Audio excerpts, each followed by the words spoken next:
최강 시사.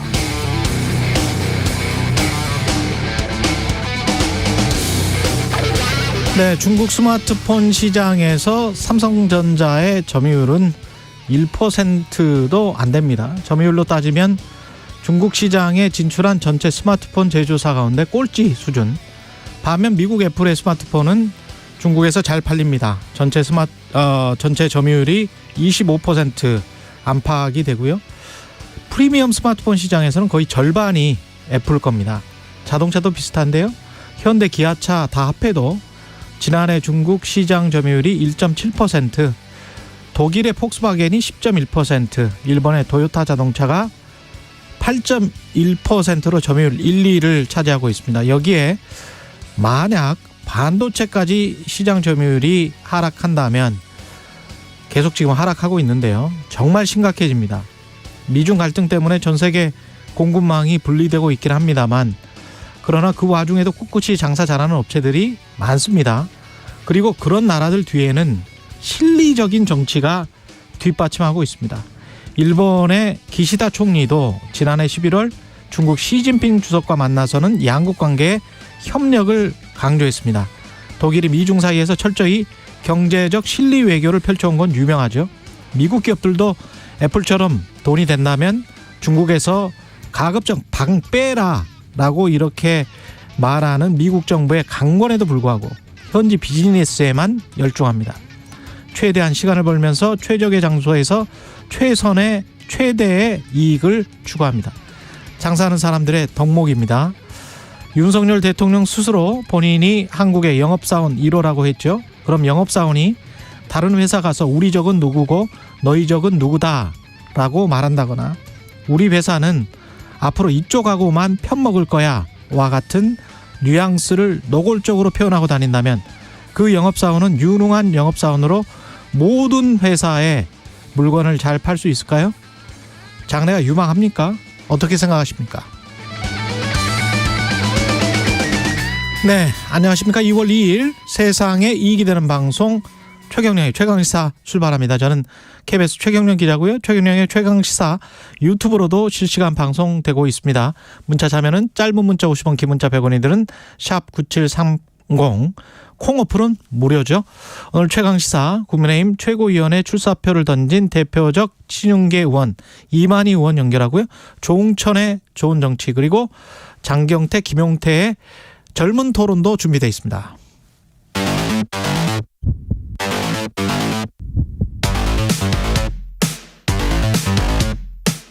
오늘 아침 가장 뜨거운 뉴스 언박싱. 자, 뉴스 언박싱 시작하겠습니다. 민동기 기자, 김민하 평론가 나와 있습니다. 안녕하십니까? 안녕하세요. 예, 미국이 금리를 인상을 했습니다. 지난해 3월부터 금리를 올리기 시작을 하지 않았습니까? 예. 8번 연속 금리를 인상을 했는데요. 이번에는 금리 인상폭은 좀 줄였습니다. 지난해 6월부터 4회 연속 0.75%포인트를 인상을 했고, 그랬죠. 지난해 12월에는 0.5%포인트를 인상을 했는데 이번에는 0.25%포인트 인상을 했습니다. 그래서 어떻게 됐습니까? 기준금리가 지금은 4.5? 4.5에서 4.75%포인트. 4.5에서 4.75? 그렇습니다. 예. 예. 그래도 2007년 이후에는 최고 수준의 금리를 계속 유지는 하고 있는데요. 예. 아무래도 이제 인플레이션 완화 가능성이 높아지면서 연준도 이걸 감안을 해서 조금 인상폭을 줄이고 있는 것 아니냐, 이런 전망이 나오고 있고, 그럼 오는 3월 그리고 3월 이후에는 연준이 또 어떤 스탠스를 밟을 것인가, 이게 좀 주목입니다. 그러네요. 그러니까 최근의 흐름이 뭐 캐나다도 그렇고 인플레이션의 우려는 상당히 이제 완화가 되고 있다라는 분위기가 이제 쭉 잡히는 것 같고, 거기에 대한 이제 반응으로 보이는데, 다만 이제 뭐랄까요, 일단 뭐 이 주식시장은 환호하고 있는 분위기인 것 같습니다. 그냥 언론 보도로 보기에 뭐 환호까지는 아니겠지만. 환호는 아니에요. 그렇죠. 장중에 한 다우도 400포인트 정도 빠졌다가 나중에 회복을 한 겁니다. 그렇습니다. 네. 뭐 환호까지는 아닌데 어쨌든 이제 좋아하는 분위기가 뭐 10대 맞을 거 5대만 맞아서 뭐 기분이 네, 좋다 뭐 이런 분위기인 건데. 네. 근데 이게 시장의 기대라는 거는 훨씬 더 이제 좀 앞서가고 있는 것 같아요. 예를 들면 그러면 올해 안에 금리 인하 다시 합니까? 그러니까 지금 인상한 것이 이 인플레이션 대응에 대한 뭐 일시적인 것이고, 이걸 뭐 올해 안에 좀 금리 인하로 돌아서 가지고 일종의 피벗을 하는 거냐 이제 이거를 많이 얘기를 하는 것 같은데 일단 연준은 입장 표명은 그렇지는 않다라고 일단은 확실하게 얘기를 하고 있어요. 근데 이게 뭐 이후에 지표의 변화나 이런 것들을 따라가야 되겠지만 연준이 단지 이제 뭐 인플레이션 우려가 완화됐다는 이유로 바로 이 금리 인하하고 이런 거에 대해서는 오히려 좀 우려하는 분위기도 있는 것 같아서 앞으로 논의를 주시하면서 여기에 맞춘 또 우리의 대응을 해나가야 될 것 같습니다. 지금 4.5에서 4.75가 됐는데 지난해 12월 생각을 해보면 연준이 맞추고 있는 올해 금리는 5에서 5.25 이런 예상이 지배적이었거든요. 그렇죠. 예. 5에서 5.25 그러면 4.5에서 4.75면 0.25 정도 남아 있습니다. 그런데 네. 3월, 5월 지금 연준에서 또 FOMC를 하거든요. 그러니까 3월에 한 번 더 올리면 그때 인플레이션을 보고 그리고 생각을 할 것 같아요. 근데 그 피봇이라는 게 갑자기 이렇게 농구에서 왜 피봇해서 확 도는 거잖아요. 네. 근데 바로 확 돌까? 거기에 관해서는 대부분의 이코노미스트들이 그냥 바로 돌지는 않고 좀 볼 거다. 그래서 한 몇 개월 정도는 본다라고 생각을 하면 올 하반기 또는 내년 연준이 이제까지 계속 시그널을 줬던 거는 내년이고 시장에서는 특히 주식을 가지고 있는 사람들이겠죠.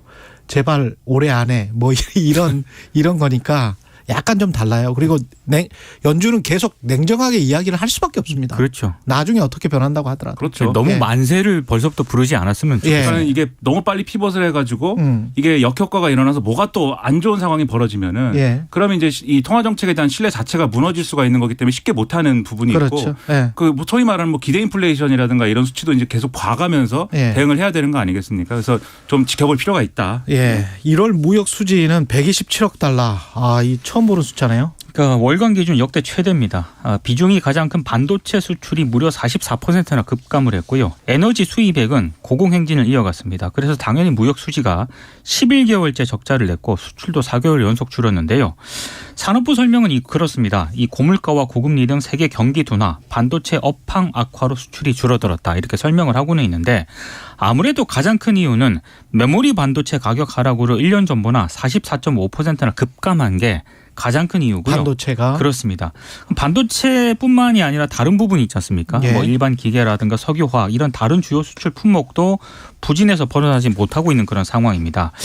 특히 이제 반도체 부분 못지않게 최대 시장인 중국 수출도 무려 31.4%나 줄었거든요. 그렇죠. 그러니까 중국 수출 둔화는 지금 8개월 연속 이어지고 있는 그런 상황인데 지금 유럽연합 정도를 빼고는요. 아세안, 미국, 일본 모두 지금 주요 수출 시장도 뒷걸음질 치고 있는 그런 상황입니다. 여러 가지 요인이 지금 복합적으로 작용한 결과인데 미국도 마이너스 6.1%거든요. 아, 그렇군요. 하락을 했습니다. 예. 일본도 뭐 마이너스 12.7% 하락을 했고요. 지표상으로는 상당히 좀 위기인 건 분명한 것 같습니다. 그 반도체 얘기 뭐 어제도 쭉 말씀드렸습니다만 이제 반도체 사이클 자체의 문제도 있고 또 이게 어쨌든 수치라는 게 상대적인 거잖아요. 그래서 이 기저효과랄까요? 그런 것도 좀 있는 것 같고 그래서 코로나19 때의 이 다들 집콕하던 시기에 그때 이제 수요가 이제 많이 없어지면서 반도체 산업의 어떤 뭐 이 어려움이나 이런 것들이 가중된 효과가 있는 것 같고 그런 것들이 겹친 것 같은데 지역별로 보면 이제 중국 대중 수출이 줄어든 영향이 지금 있는 거거든요. 그런데 여기에 대해서는 지금 정부가 하는 얘기는 중국이 어쨌든 코로나19와 관련돼서 이제 문을 열기로 했기 때문에 그것과 관련된 긍정적인 효과가 올해 하반기나 이런 데 있지 않겠느냐. 그리고 반도체 관련한 사이클도 하반기에는 그래도 조금 온기가 돌지 않겠느냐 뭐 이런 얘기를 하는 것 같아요. 근데 또 이거와 관련돼서는 좀 전망이 엇갈리는 상황인 것 같기도 합니다. 다른 전문가들은 뭐 그렇게 그렇죠. 네. 드라마틱하지 않을 것 같다고 얘기하고 심지어 이 지금 드린 얘기는 경제부총리가 이제 주로 중국의 리오프닝 효과 이런 것들을 얘기한 건데 한국은행 이찬항 총재도 다른 생각인 것 같거든요. 어제 산업부도 또 달라요. 그렇죠. 생각이. 예. 어제 하는 얘기를 보면은 그렇게까지 효과가 있을지에 대해서는 좀 아직은 두고 봐야 된다라는 것이기 때문에 이것도 역시 지켜보면서 효과를 좀 볼 필요가 있는 것 같습니다. 사실 뭐 에너지 가격이라든가 이 반도체 단가 같은 경우에는 우리가 어떻게 한다고 될 수 있는 문제는 아니지 않습니까? 그렇죠. 예. 근데 이제 구조적인 측면에서 계속 제가 이제 우려를 하고 있는 거는 전체 수출 비중에서 반도체가 차지하는 게 20% 정도 되는데 그 중에서도 또 중국 쪽으로 중국향 수출이 한 40% 정도 된단 말이죠. 근데 중국 쪽이 계속 이렇게 떨어지고 있는 게 미중 갈등의 요인으로 중국이 저가랄지 중가 정도의 반도체는 다 자기 것들 쓰겠다. 그리고 쓰고 있다.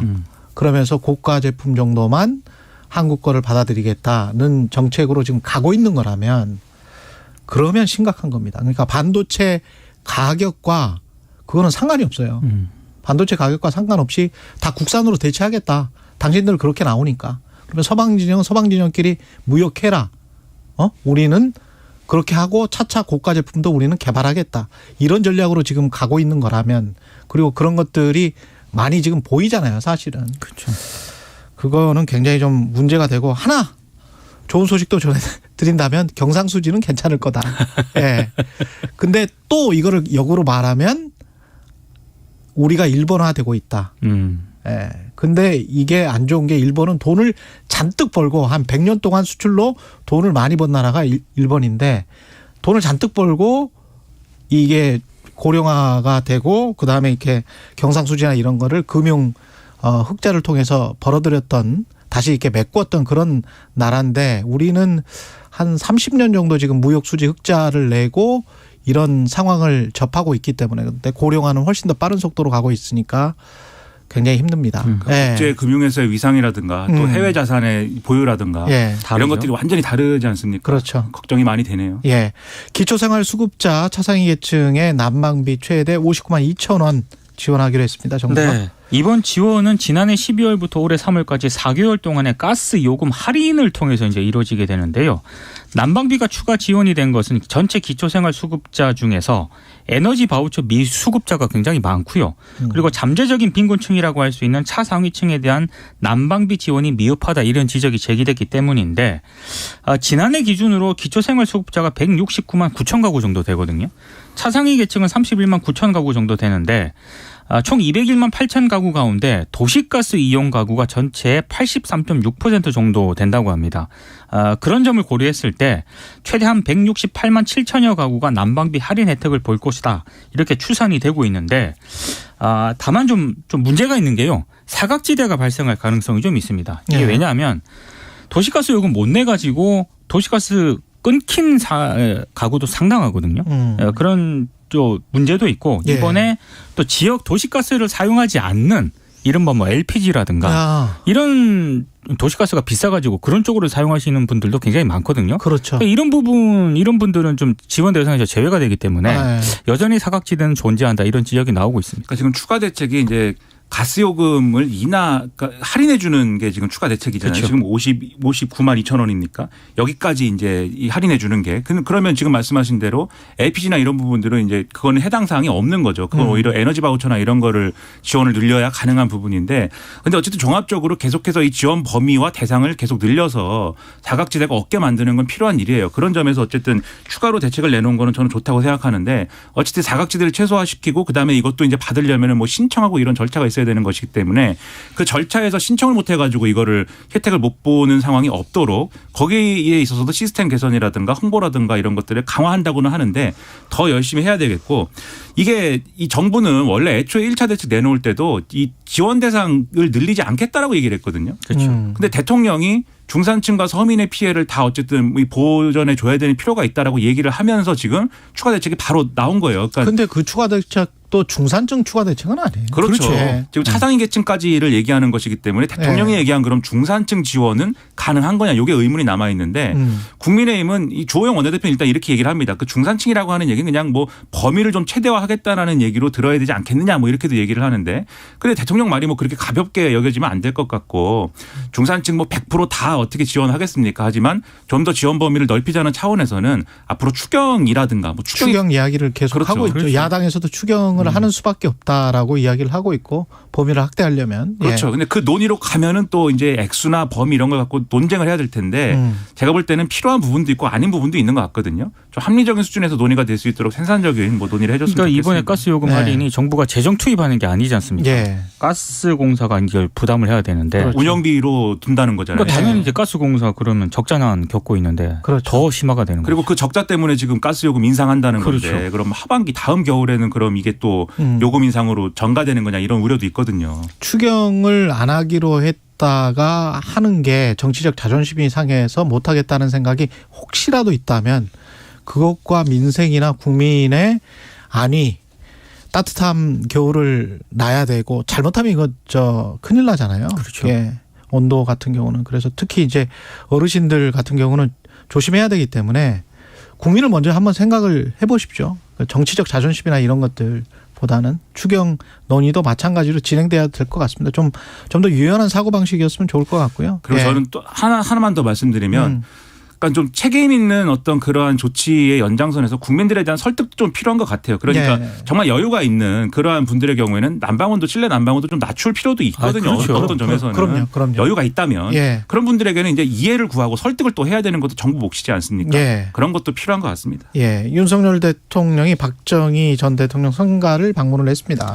금호공대하고요. 어제 박정희 전 대통령 생가를 찾았거든요. 금호공대는 이제 박정희 전 대통령이 또 설립을 추진했던 그런 대학이기 때문에 여러 가지 어제 이제 박정희 전 대통령과 관련된 일정들이 좀 많았습니다. 금호공대 방문해서 윤 대통령이 이런 얘기를 했습니다. 국가 미래에 대한 탁월한 통찰력을 가진 박정희 대통령이 75년부터 대학 설립을 추진하고 돌아가시기 한 달 전에 최종 재가를 한 박 대통령의 얼과 숨결이 살아있는 곳이다. 이런 얘기를 했고요. 박정희 전 대통령 생가는 비공개 일정으로 방문을 했는데 세 번째 방문이거든요. 근데 추모관에서 헌화하고 생전 사진을 보면 이제 소개를 들었는데 방명록에 예. 위대한 지도자가 이끈 위대한 미래 국민과 함께 잊지 않고 이어가겠다 이렇게 썼습니다. 아무래도 지금 왜 이렇게 박정희 이른바 마케팅을 하느냐 언론들의 분석은 김건희 여사가 대구 서문시장을 1월 달에 방문을 했잖아요. 그리고 이제 윤 대통령까지 구미를 찾았는데 지금 지지율이 한 30% 후반대에 머물고 있거든요. 예. 그러니까 이 지지율을 좀 반등을 시키겠다 이런 속내가 좀 담겨 있는 것 아니냐 이런 해석들이 나오고 있습니다. 저는 뭐 금호공대에 가서 뭐 이 인재 양성 회의를 하는 것까지는 그리고 구미에 있는 이제 반도체 관련 이제 그 일정에 참석한 것까지는 저는 뭐 있을 수 있는 일이고 잘한 일이다라고 생각을 하는데 박정희 전 대통령 생가에 지금 현직 대통령으로서 처음 이제 방문을 하고 굉장히 이례적이죠. 그렇죠. 여기서도 막 이 얘기가 이제 좀 이 경북지사나 이런 뭐 SNS 등을 통해서 나오는 걸 보면은 박정희 전 대통령 추모관을 만드는데 너무 좁은 거 아니냐 넓혀야 된다 뭐 이런 말씀도 했다고 하고 근데 이런 게 정치적으로 좀 속보이는 거 아니냐 이런 반응으로 이어질 수가 있어요. 저는 이런 행보는 좀 자제하는 게 맞다고 생각하는 게 특히 지금 전당대회 여당 전당대회 상황이 나경원 전 의원 사태 이후에 지금 이 전통적 지지층이 지금 분위기 안 좋다라는 얘기를 계속 하거든요. 이건 너무한 거 아니냐. 그래서 윤심 전당대회에 대한 반발이 있다 보니까 그래서 이제 전통적 지지층을 좀 어루만져주는 그러한 행보에 나선 거 아니냐 이런 해석들을 막 하는데 정말 그런 거라면 저는 이거는 정말 1차원적인 접근이고 그런다고 해서 사태가 해결이 되느냐 저는 상당한 의문이어서 좀 이런 것들은 좀 안 했으면 좋겠습니다. 그리고 천하람 변호사가 전남 수천갑 당협위원장이죠. 국민의힘 당대표에 도전했다는 소식 그리고 이준석 전 대표가 본격 행보를 시작을 했고 두 사람이 연합할 가능성 김용태 전 최고위원도 최고위원 출마를 하는 거죠. 네. 예. 김용태 전 최고위원 후원회장이 이준석 전 대표입니다. 그렇죠. 네. 여기까지만 그 소식만 전해드리고요. 민주당은 지금 김건희 특검의 총력전을 펼치고 있는 겁니까? 일단 그 도이치모터스 주가 조작 의혹에 대한 특검 추진에 상당히 지금 한마디로 이제 올인을 하는 그런 상황인데요. 예. 어제 국회에서 김건희 여사 주가 조작 진상조사 TF 첫 공개 회의가 열렸거든요. 파상 공세를 일단 예고를 하고 있는 그런 상황이고 그리고 지금 어제 이제 민주당에 검찰 독재정치 탄압 대책위원회 소속 의원들이 있는데 예. 어제부터 국회 로턴데올 계단 앞에서 1인 시위를 또 벌이고 있습니다. 그랬죠. 그리고 이제 당내 철험회 소속 의원도 한 40명도 역시 국회 로턴데홀에서 밤샘 토론? 예. 철야 농성에 좀 돌입을 한 그런 상황인데 근데 실질적으로 이렇게 농성을 하고는 있습니다만 그러니까 가장 관건은 특검을 이제 추진을 해야 되는데 이 특검을 현실화하기까지는 상당히 넘어야 할 산들이 많습니다. 법사위 문제도 있을 것이고. 그렇죠. 예. 예. 본회의에 상정을 한다고 해도 180인가요? 180 정도는 나와야. 그렇습니다. 그렇죠. 80석 있어야. 예. 야권 공조가 필요한데 야권 공조에 일단 조금 자신할 수 없는 그런 상황이고 더더군다나 법사위원이 18명이거든요. 예. 11명의 동의가 필요한데 민주당 소속은 10명입니다. 그렇죠. 지금 유일하게 비교섭 단체인 조정훈 시대전화 의원 같은 경우에는 특검법안 도입에 반대를 하고 있기 때문에 법사위 통과가 좀 쉽지 않은 상황입니다. 그러니까 이게 저는 이 김건희 여사와 관련된 사건에 대한 검찰 수사의 진도나 이런 걸 봤을 때 특검 충분히 주장할 수 있고 필요하다는 생각이 듭니다. 저는. 그런데 이것을 국민들에게 얼마나 설득력 있게 또 하느냐 얼마나 국민 여론을 설득을 해서 모아낼 수 있을 것이냐가 관건 아니겠습니까 결국. 예. 근데 그런 차원에서 이게 마치 이재명 대표 수사 장군 하니까 김건희 특검으로 멍군 하는 것처럼 비춰져서는 안 되기 때문에 이 문제에 대한 전략을 잘 세워가지고 접근을 잘해야 된다. 이게 지금은 마치 장군 멍군 구도처럼 비춰져서 이런 구도를 어떻게 빠져나올 수 있을 것인지 민주당이 한번 고민해볼 필요가 있다. 저는 그런 생각이 듭니다. 민주당과 검찰이 다 고민을 해야 되는 게 이재명 당대표 같은 경우는 지금 체포동의안 뭐 구속영장 이런 게 나오면 어떤 분들은 그런 이야기까지 하던데 구속영장 실질심사를 그냥 받아버리는 것. 그래서 본인이 정말 떳떳함을 재판부에다가 주장을 하는 것. 그게 가장 합리적인 방법이 아닌가 그렇게 이야기를 하시는 분들이 있고 김건희 여사와 관련해서는 공판 중에 나온 의혹들이 지금 굉장히 많기 때문에 이걸 더 이상 검사들이 덮고 가거나 검찰이 덮고 가는 거는 굉장히 큰 무리라고 보고 이것도 순리대로 하려면 특검 가기 전에 검사들이 제대로 해야 되고요. 그렇죠. 검찰청에서 아니면 윤석열 대통령도 기존의 입장을 벗어나서 부인하거나 이게 전혀 사실과 와닿지 않는 지금까지 공판에서 나온 사실과 와닿지 않는 그런 이야기를 하지 말고 그냥 떳떳하게 검찰이 제대로 수사하라. 그렇죠. 그런 메시지를 던져야 돼요. 근데 이제 문제는 이재명 당대표도 나 제대로 수사 받겠다라고 예. 국민들의 알 권리와 이 진실을 위해서 나도 하겠다. 그리고 윤석열 대통령도 국민들이 궁금해한다면 제대로 수사해라. 이렇게 이야기를 해야 근데 됩니다. 이 수사팀 검사들을 막 인사 발령을 내가지고 그래서 예. 지금 과연 이게 미국에 가야 된다고 하는 것 같고 모르겠습니다. 미국에서 비행기 타고 공판 유지하는지 잘 모르겠지만 그러니까 세계은행에서 무슨 수사를 하겠어요. 그러니까 특검이 나오는 배경에는 네. 지금 검찰이 예전에 이 도이치모터스 주가 조작 이 의혹을 수사했던 검사들이 지금은 다 지금 민주당 표현대에 와야 되다시피 했기 때문에 과연 이게 지금 재판이 제대로 진행이 될 수 있겠느냐 이 회의적인 시선도 분명히 있거든요. 순리에 따른 인사고 영전했으니까는 괜찮다고 하는 것 같습니다. 법무부는. 근데 네. 일반 국민들이 볼 때는 그게 뭐든 굉장히 중요 수사는 수사팀을 유지해야 된다라는 게 그동안에 이제 윤석열 대통령의 검사 시절에도 이제 주장했던 바이기도 한데 그렇죠. 네. 왜 이 사건에 대해서는 그런 거냐 의문이 있거든요. 네. 의문에 대해서 잘 설명이 돼야 되는데 아직 설명이 잘 안 되는 것 같습니다. 이후에 사법적인 판단이 어떻게 나오든 간에 그거는 다 정치공학적인 문제고요. 국민들 입장에서는 진실이 밝혀져야 됩니다. 그렇습니다. 예. 그게 여당이든 야당이든 진실은 다 밝혀져야 된다. 그래야 우리가 국민들이 판단할 수 있다. 국민들이 주권자다. 그런 말씀 다시 한번 드리고요. 뉴스 언박싱 여기까지 하겠습니다. 민동기 기자, 김민아 평론가였습니다. 고맙습니다. 고맙습니다. KBS 1라디오 최경련의 최강시사 듣고 계신 지금 시각 7시 42분입니다. 최강시사 출근길 날씨 정보입니다. 다시금 기온이 떨어졌습니다. 어젯밤부터 찬 공기가 밀려 들어오면서 현재 한파특보 경기 북부와 강원, 충북, 전북, 경북 일부에 발효 중이고요. 이 지역들은 모두 영하 10도 안팎까지 기온 떨어진 곳들입니다. 대관령이 영하 17도 기록하고 있고요. 춘천 영하 9도, 파주 영하 8도, 서울도 영하 5.1도로 어제보다 4, 5도가량 기온이 떨어져 평년 수준의 추위를 보이고 있습니다. 이렇게 평년 수준의 추위는 내일도 비슷하게 이어지다가 토요일 낮부터 서울 영상 5도 등 전국적으로 평년보다 기온이 높아지면서 금세 풀리긴 하겠습니다. 그리고 토요일 낮에 오른 기온 당분간 일요일에도 쭉 유지되면서 기온이 토요일 이후로는 크게 떨어지는 일이 당분간은 없겠습니다. 모레까지 이렇게 아침 기온이 낮아져 춥겠고요. 동쪽 지역은 대기가 매우 건조해서 동해안 중심으로 건조특보 발효 중입니다. 강한 바람 등 함께 불고 있어서 산불 등 화재 예방에도 주의하셔야 되겠고요. 오늘 낮 기온 서울 세종 2도, 광주 대구 강릉 6도, 부산 9도까지 오르겠습니다.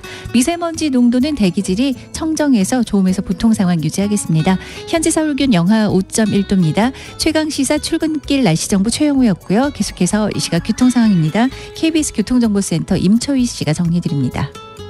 네, 목요일 아침 출근길 교통정보입니다. 서해안고속도로 목포 쪽 팔곡 분기점부터 정체가 되는데요. 매송에서 발생한 사고 여파입니다. 갓길에서 처리 작업 중이고요. 경부고속도로 부산 쪽으로는 한남에서 서초 그리고 남사 진위 부근에서 밀리는데 이 남사 부근 5차로에는 고장난 차 처리 작업이 안 되고 있습니다. 경인고속도로 서울 방향은 부천부터 신월까지 막히고요. 이어지는 국회대로는 목동 운동장부터 영등포 구청 앞까지만 정체가 되고 있습니다. 올림픽대로 잠실 방향은 행주대교에서 월드컵대교 그리고 여의하류부터 한강대교 사이 막히고요. 강변북로 구리 쪽으로는 행주대교에서 반포대교까지 정체 이어지긴 했는데 이 사이에 방화대교부터 난지나들목 사이 정체가 가장 심합니다. 북부간선도로 도심 방향은 구리시계부터 하월고까지 제속도 못 내서 20분 넘게 걸리는데요. 이 사이에는 고장난 차가 있었습니다. KBS 교통정보센터에서 임초희였습니다. 오늘 하루 이슈의 중심. 당신의 아침을 책임지는 직격 인터뷰. 여러분은 지금 KBS 1라디오 최경영의 최강시사와 함께하고 계십니다. 네, 오늘부터 국민의힘 전당대회 후보자 등록이 시작됩니다. 최고위원 후보자들의 공식 출마도 이어지고 있고요. 어제 출사표를 던진 국민의힘 이만희 의원 전화 연결돼 있습니다. 안녕하세요, 의원님.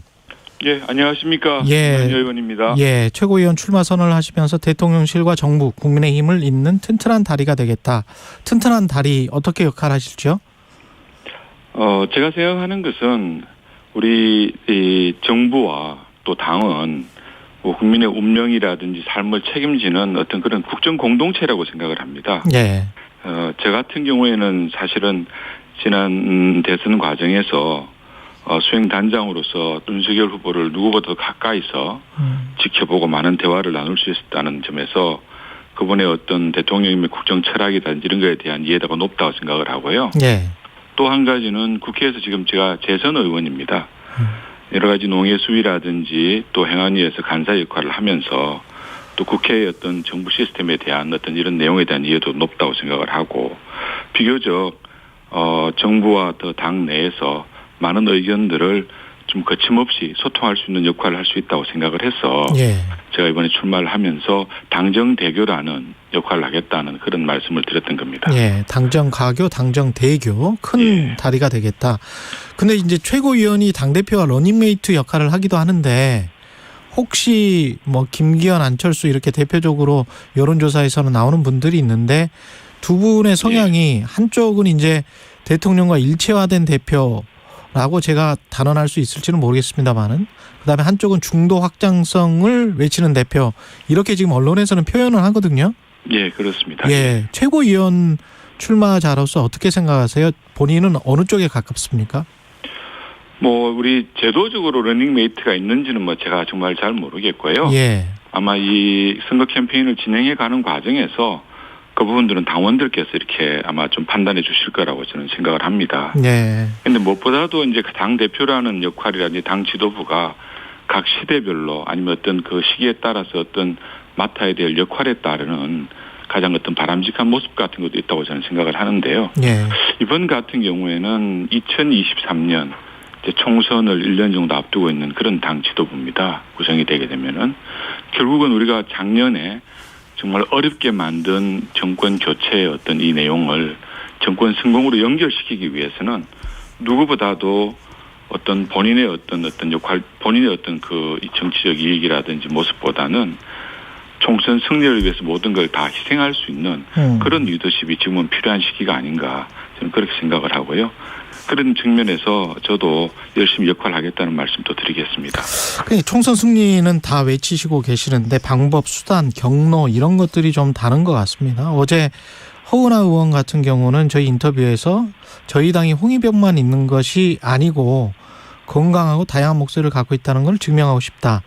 그래서 최고위원에 자신이 당선돼야 된다. 뭐 이런 주장을 했는데 건강하고 다양한 목소리를 가지고 있는 것과 이제 홍위병이라고 뭐 이분법으로 이야기는 하기는 했습니다만은 예. 예, 어떻게 생각하십니까? 제가 허은하 의원도 잘 압니다. 예. 상당히 많이 소통을 하고 있고요. 예. 또 사실 정당이라는 게 많은 개성을 가진 분들, 다양한 경력 가진 분들이 다 모여서 구성된 거잖아요. 예. 어떻게 큰 틀에서는 어떻게 같은 생각들을 가질 수 있지만은 모두가 모든 사안에 대해서 동일한 목소리와 의견을 낼 수 없는 것은 당연하다고 생각을 합니다. 예. 그래서 균형 잡힌 다양성이라는 것은 어떻게 보면은 정당의 역동성을 좀 더 강화시킬 수 있다는 점에서 좋은 점이라고 생각을 하는데 예.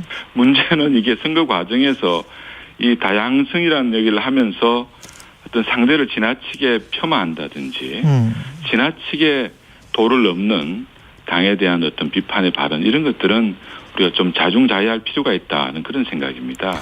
우리 내부적인 어떤 분열과 갈등이 얼마나 많은 국민들에게 사실 실망도 드리고 특히 우리 당을 사랑하는 분들한테 걱정을 끼치는지는 우리가 경험으로도 잘 알고 있다고 저는 생각을 하거든요. 예. 많은 국민들께서 정말 어떻게 보면 본인이 가진 비전이나 장점을 어필하면서 국민 당원들한테 호소하는 것이 저는 더 낫다고 생각을 합니다.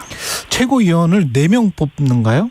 네, 4명, 청년 최고까지는 5명이죠. 5명. 그러면 청년 최고위원까지 이 청년 최고위원은 빼고요. 1위부터 4위까지 예. 만약에 이제 대통령과 일체화된 듯한 언론이 보기에 그런 이제 후보가 당선이 된다면 이게 좀 리스크가 있지 않을까요? 총선 때? 저는 가정적으로 말씀하시는 부분들은 옳지 않다고 생각을 하고요. 예. 어떻게 보면 당원들께서 예. 우리 80만이 넘지 않습니까? 100만 당원이라고 얘기하는데 예. 우리 당원들께서 정권 교체까지 이뤄내신 분들입니다. 그 어려운 상황에서 예. 현명한 판단해 주시라고 저는 생각을 합니다. 김기현 안철수 의원이 지금 양강 체제에서 좀 긴장감이 높아지고 있는 것 같습니다. 어떻게 보십니까, 대표? 선거하면서 예. 충분히 있을 수 있는 일이라고 생각은 하는데요. 예. 안철수 의원님이든 또 아니면 또 우리 김기현 대표님이든 예. 모두 다 우리 국민의힘에 정말 소중하신 자산들이고 당원들이십니다.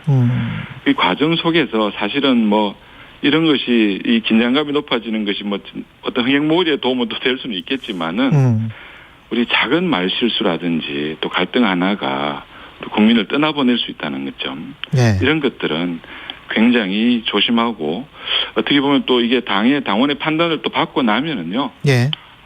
모두가 또 하나 되어 하나 될 것이다. 예, 예. 그럼요. 그래서 우리가 가지고 있는 목표를 향해서 또 같이 나가리라고 생각을 합니다.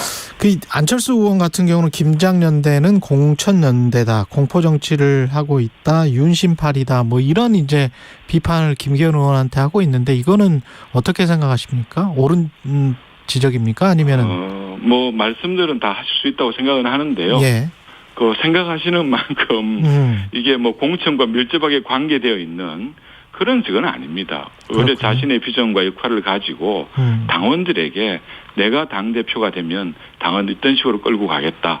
또 어떤 걸 얘기를 하겠다. 이런 말씀을 드리는 거고 어떻게 하면은 우리가 지금은 야당이 아니라 여당이지 않습니까? 예. 국정을 책임지고 있는 여당으로서 당정대가 정말 같이 소통하면서 또 어떤 우리 국민의 삶을 위해서 일할 수 있는 그런 기회를 이렇게 만들어내겠다는 그런 얘기를 한다고 저는 생각을 합니다.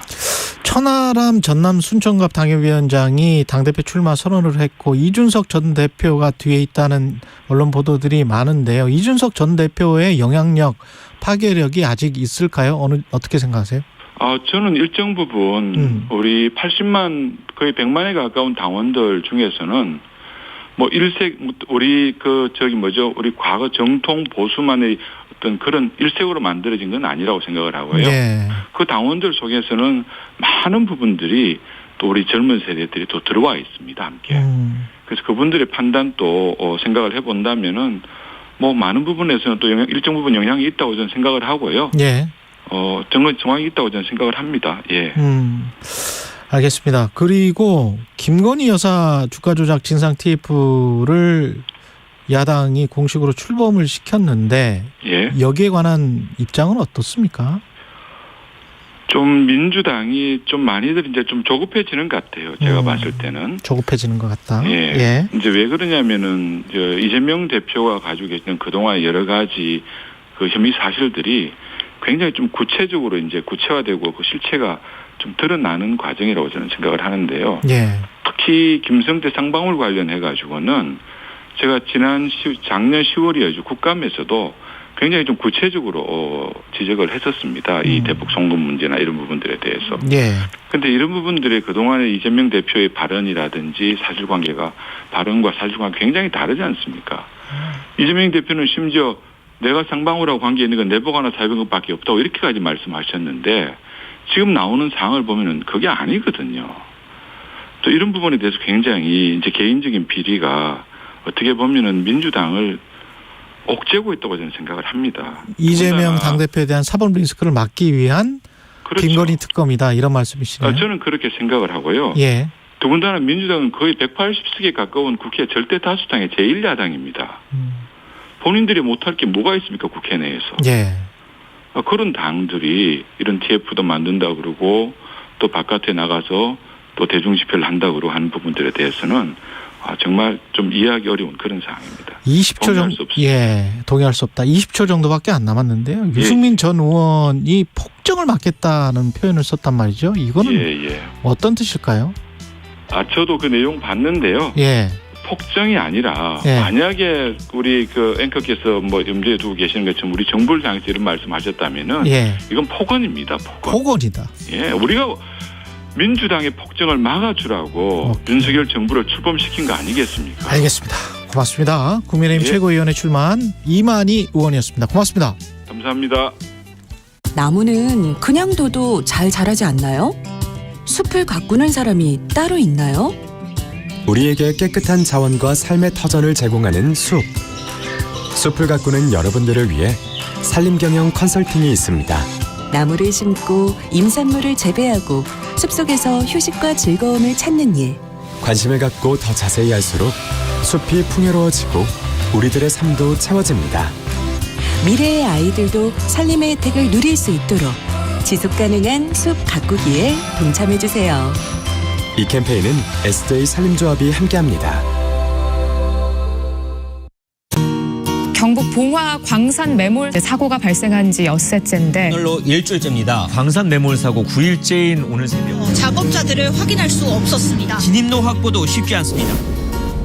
2023 KBS 연중기획 기억을 기록하다. 저희 구조되던 날 며칠 전서부터는 발파 소리도 여러 번씩 나고 막 했었는데 너무나 조용한 게 이제 조금 이상할 정도로 조용하더라고요.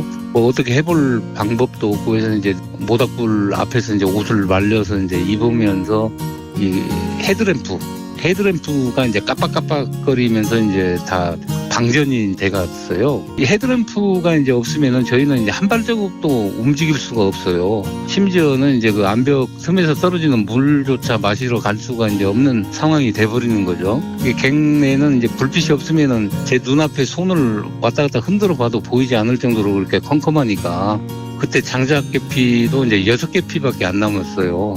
그 6계피 타봐야 이제 한 2시간 타면은 이제 다 없어질 것 같고 이제 그게 마지막 불꽃이었죠. 장작 불꽃이. 그 불꽃이 이제 파닥파닥 이제 튀는 불꽃을 딱 바라보면서 제가 이제 혼잣말로 그래요. 야, 우리 지금 안 죽고 살아있잖아. 지금 살아있잖아. 혹시 아나 이 밑에서 올라오든 옆에서 튀어나오던 사람 불빛만 보이면 우리는 살 수 있는 건데. 봉화 광산 붕괴 사고 생존자 박정아 씨는 기억합니다. 암흑천지 갱도에서 200여 시간 고립됐습니다. 구조될 가능성이 극도로 희박했지만 반드시 살 수 있다는 믿음이 모두에게 기적을 선물했습니다. 당신과 대한민국의 기억, KBS가 기록합니다.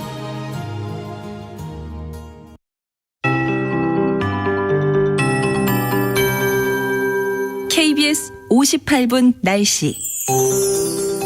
서울은 어제 아침보다 4, 5도가량 기온이 내려앉으면서 현재 기온 영하 5.1도입니다. 체감 온도는 바람이 좀 불면서 영하 8도대고요. 대관령은 영하 17도, 춘천 영하 9도, 파주 영하 8.5도 등 일부 한파특보 지역, 경기 북부, 강원, 충북이나 전북, 경북 일부는 영하 10도 안팎까지 기온이 다시 떨어졌습니다. 평년 수준의 추위가 좀 많은 편인데요. 그래도 어제보다 기온이 크게 더 내려앉은 탓에 더 춥게 느껴집니다. 바람 때문에 체감온도 실제 기온보다 2도에서 6도 내려앉겠고요. 이번 추위는 모레 토요일 아침까지 이어진 뒤 토요일 낮부터 대부분 다시 평년보다 기온이 높아지며 풀리겠습니다. 토요일에 풀린 추위는 이제 당분간 토요일 낮 이후에 점점 계속될 것으로 예상돼서요. 당분간은 토요일 이후 큰 추위는 없겠습니다. 오늘은 서울, 세종이 2도까지 오르는데 그치면서 서울은 어제보다 4도 떨어지겠습니다. 평년 수준의 낮 기온이고요. 광주, 대구, 강릉 6도, 부산 9도 등을 보이겠습니다. 내일은 서울이 3도, 토요일은 5도 이렇게 토요일 낮부터는 평년보다 기온이 대부분 높아지겠습니다. 현재 동쪽 지역 중심으로 대기가 매우 건조해 건조특보 지역 많고요. 미세먼지 농도는 대기질이 청정한 관계로 좋음에서 보통 상황 이어가고 있습니다. 지금 서울 기온 영하 5.1도입니다. 최영우였습니다.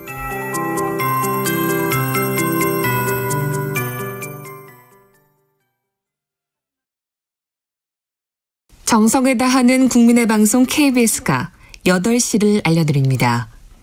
AM 711kHz, FM 97.3MHz, KBS 1라디오입니다. HLKA.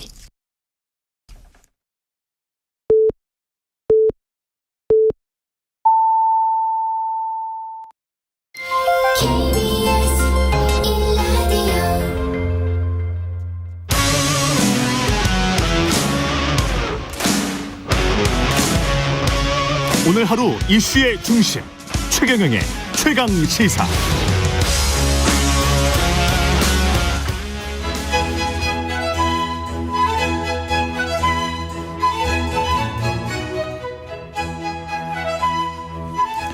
네, 월간 조응천의 좋은 정치, 누구의 눈치도 보지 않고 거침없는 쇄신을 조언하는 정치권의 미스터 쓴소리, 더불어민주당 조응천 의원과 함께 오늘도 뜨거운 현안들 들여다보겠습니다.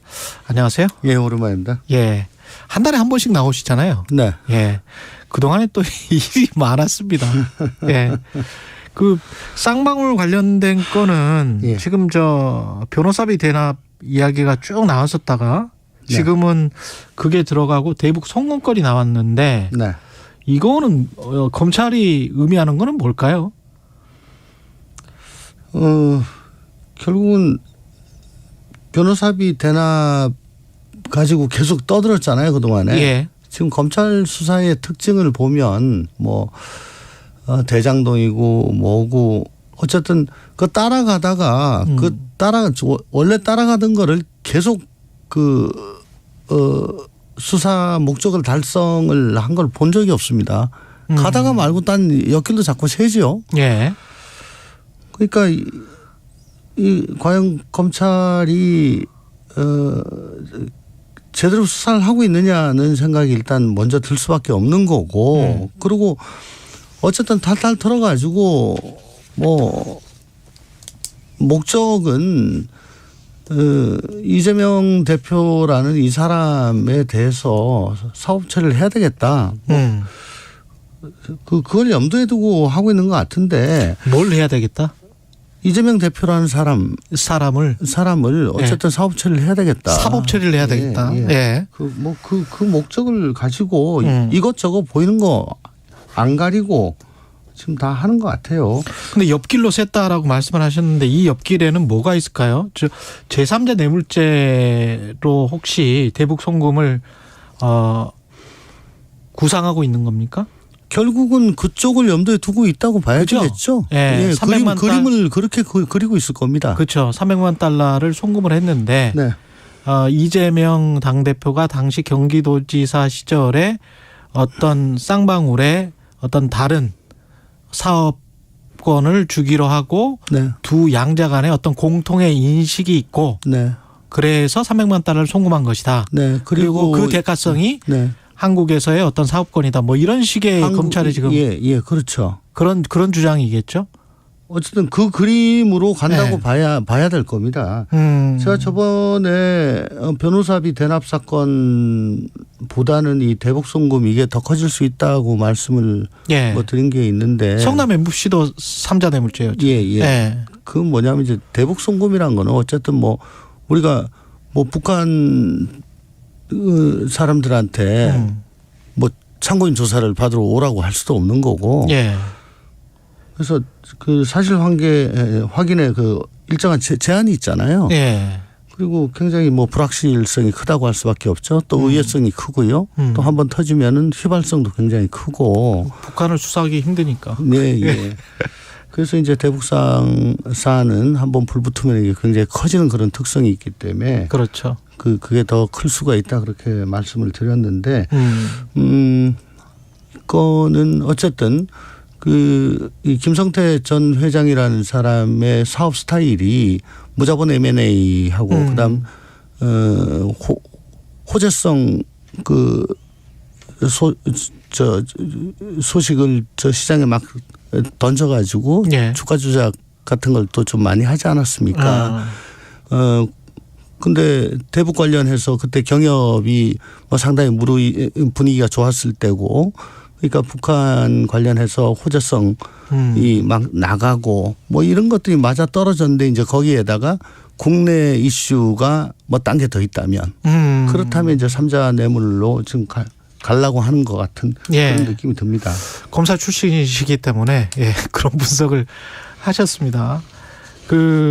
관련해서 뭐 대장동 의혹도 그렇고 계속 이제 매번 출석하라고 하면 출석하겠다라고 이재명 대표는 이야기를 했는데, 이거는 뭐 일단은 맞는 행위죠. 그렇죠. 예. 어쨌든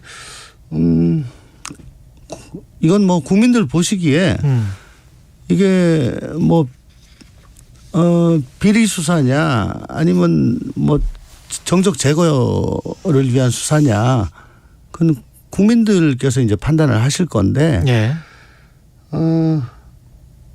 정말 국민들 보시기에 이건 너무하지 않냐 하실 때까지 뭐 때리면 그냥 맞는 수밖에 없다라고 저는 생각합니다. 그럼 구속영장이 만약에 청구를 한다면 네. 어떻게 해야 돼요? 국회에서는? 영장 청구하면 체포동의안이 오겠죠. 그렇겠죠. 네네. 네. 체포동의안이 오면 이제 뭐 정말 뭐 한번 요동을 칠 겁니다. 예. 얼마 남지는 않았을 것 같은데. 예. 김성태 회장의 구속 만기가 2월 5일이라고 하고요. 2월 5일이면 일요일이고. 그렇군요. 그러면 2월 3일까지는 기소를 해야 될 거예요. 김성태. 네네. 뭐 물론 일부 더 추가 수사는 하겠지만 금요일까지 기소를 해야 되거든요. 예. 그리고 저 대장동 저 사건 이제 추가 소환이 언제가 될지 모르겠습니다만은 예. 뭐 다음 주 주말이 될지 즉 그거 끝나고 나면은 뭐 신병을 어떻게 할 건지에 대해서 검찰에서 판단이 이제 내려져야 되겠죠. 그럼 그때부터는 체포동의안이 날라오냐 마냐 네. 뭐 그 전국이 될 겁니다. 먼저 검찰이 구속영장 청구나 체포 영장을 청구할 것이다 이렇게 보십니까? 이 뭐 포커하고 좀 비슷하다고 생각을 하는데. 포커 게임. 네네. 예. 그 무슨 얘기냐면 영장 청구했다가 법원에서 기각되면 수사의 정당성 혹은 수사의 동력 같은 것이 이제 굉장히 뭐 급전직하죠. 그렇죠. 근데 아마 민주당이 똘똘 뭉쳐가지고 부결을 시킬 것이다. 예. 그러면 법원까지 가지도 않을 것이다. 판사는 당연히 뭐. 예. 예. 법원까지 가지도 않을 것이니까 야당의 방탄정당 이미지만 더 씌우고 자기들은 정당성 훼손되는 일은 없고 그래서 손해볼 거 없다. 그러면서 사건은 계속 가지고 갈 수 있다. 네네. 예. 근데 만약에 민주당이 페이크를 써서 부결시킬 것처럼 하다가 가결시켰다? 야, 그러면 이거 변칙 전술. 뭐 근데 그렇게까지는 안 할 거야. 뭐 그래서 제가 이 뭐 포커 게임 비슷하다라고 생각을 합니다. 근데 어저께 보니까 뭐 이거 우리 박원근 대표도 그렇고 고민정 최고도 그렇고 부결 단언이 어렵다. 예. 뭐 이렇게 하니까 이제 검찰도 이거 부결 안 하고 가결시킬 수도 있나? 뭐 생각이 조금 복잡해지겠죠. 가결이 되면 그 구속영장 실질심사를 청구해야 되는 거죠. 피의자 입장에서는. 그죠? 아니 그러니까 저 영장법정으로 가야 되는 거죠. 그렇죠. 네네. 그렇죠. 그러니까 판사 앞에 가야 되는 거죠. 판사가 어쨌든 그 구속영장의 당부를 판단을 하게 되는 겁니다. 그렇죠. 그렇죠. 일반인처럼. 그런데17어쨌든 이런 사안을 두고 이렇게까지 1년 넘어까지 수사를 했고 액수도 이렇게 사안이 중대하다라고 이렇게까지 떠들어 놓고 영장도 청구 안 한다. 는 것도 검찰로서는 참 이상한 일이고 또 체포 동의안 던져놓으면은 민주당이 뭐 일대 혼란에 빠질 거기 때문에 아마 구속영장 할 것 같다라고 생각합니다. 검찰이 정치적 플레이를 하고 있다라고 보십니까? 아니면 수사를 하고 있다고 보십니까? 뭐 둘 다인데. 둘 다를 하고 있다. 예, 수사도 하고 정치적 플레이도 하고 있다. 예. 예. 둘 다인데. 예. 요즘 보면 글쎄요. 수사하다가 안 되면 그냥 내려놓으면 좋겠는데 자꾸 격가지로 가니까 이 정치 수사는 틀림없습니다. 네. 정치 수사는 틀림없다. 김건희 여사 수사는 이게 소환이나 출석 요구나 이런 거는 안 해도 되나요? 지금 상황이? 김건희 여사 사건이야말로 이건 뭐 특검이 필요하다라고 생각을 합니다. 그거야말로 특검이 필요하다. 예, 특검이 필요하다. 예. 지금 나온 사실 가지고. 예, 사실도 그렇고 이건 왜 소환을 안 합니까? 소환해서 물어봐야죠. 근데 이 나라 최고 권력자의 부인이기 때문에 검찰은 애써 그쪽은 쳐다보지도 않으려고 하잖아요. 예. 예. 그런 거 하라고 특검이란 제도가 있지 않습니까?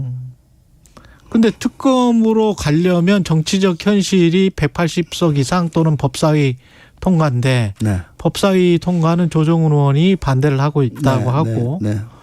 그러면 어떻게 되나요? 그래서 이제 우리 당에서 뭐 TF를 구성하고 뭐 로텐더에서 1인 시위도 하고 밤샘 농성도 하고 네. 뭐 또 주말에 장애 집회도 하고 이렇게 하시는 모양인데 제 입장은 좀 그렇습니다. 지금 요거만 따로 떼가지고 사실은 해야 됩니다. 김건희 여사만 따로 떼가지고 특검을 해야 된다. 떼가지고 주장을 해야 된다. 떼가지고 주장해야 된다. 예. 예. 근데 지금 시기적으로나 이 맥락이 어쨌든 우리 이재명 대표에 대해서 3차 소환 요구가 있는 상황이고 또 김성태 대북 송금 건 가지고 굉장히 핫 이슈가 되고 있는 그런 상황이잖아요. 그렇죠. 그러니까 우리는 이거는 아니다.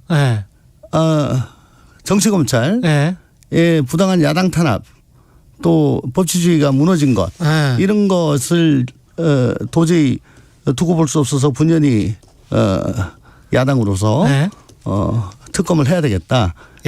이걸 여론을 호소하기 위해 가지고 이렇게 한다라고 하지만은 과연 그러면 이게 방탄과는 무관한 것이냐라고 봐줄 것인가.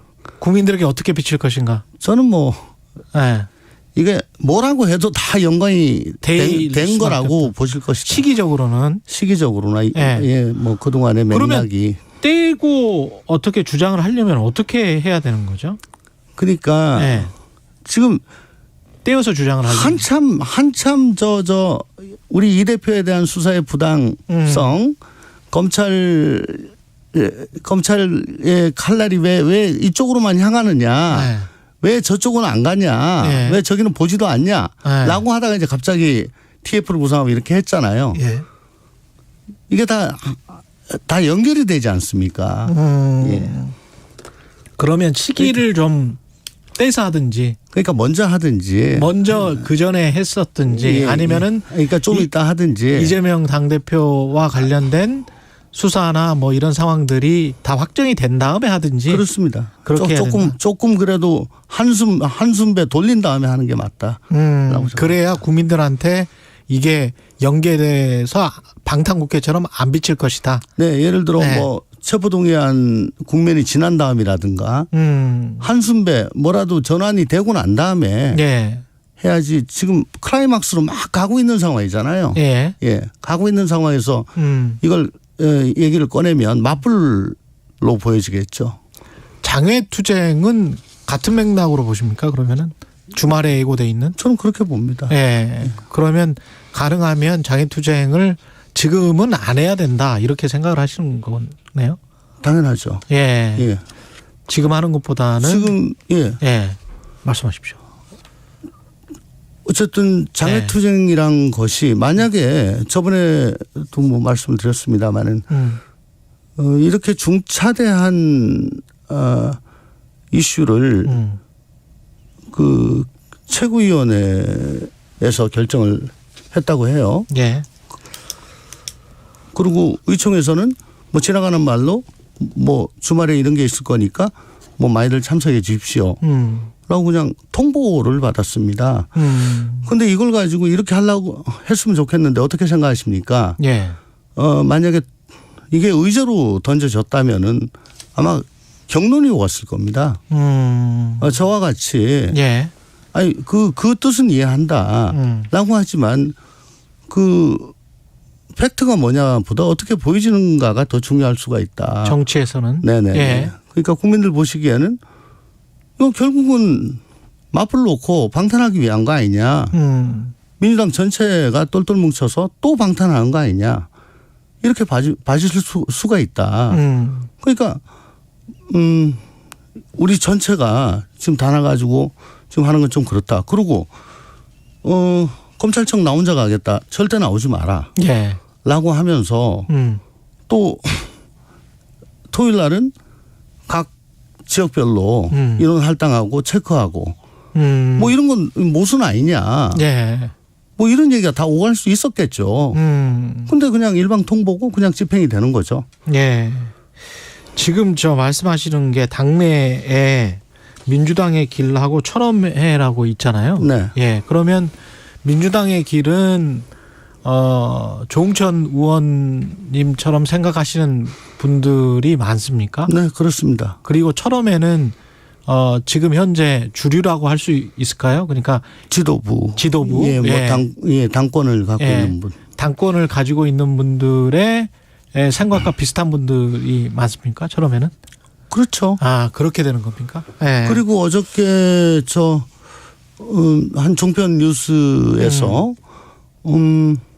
공천제도 관련해 가지고 지금까지는 일반 국민 여론조사를 그 데이터로 컷오프 총선 컷오프를 실시했었는데 이제는 당원 여론조사를 가지고 뭐 컷오프를 하려고 한다. 뭐 이런 어제 뉴스가 있었어요. 예.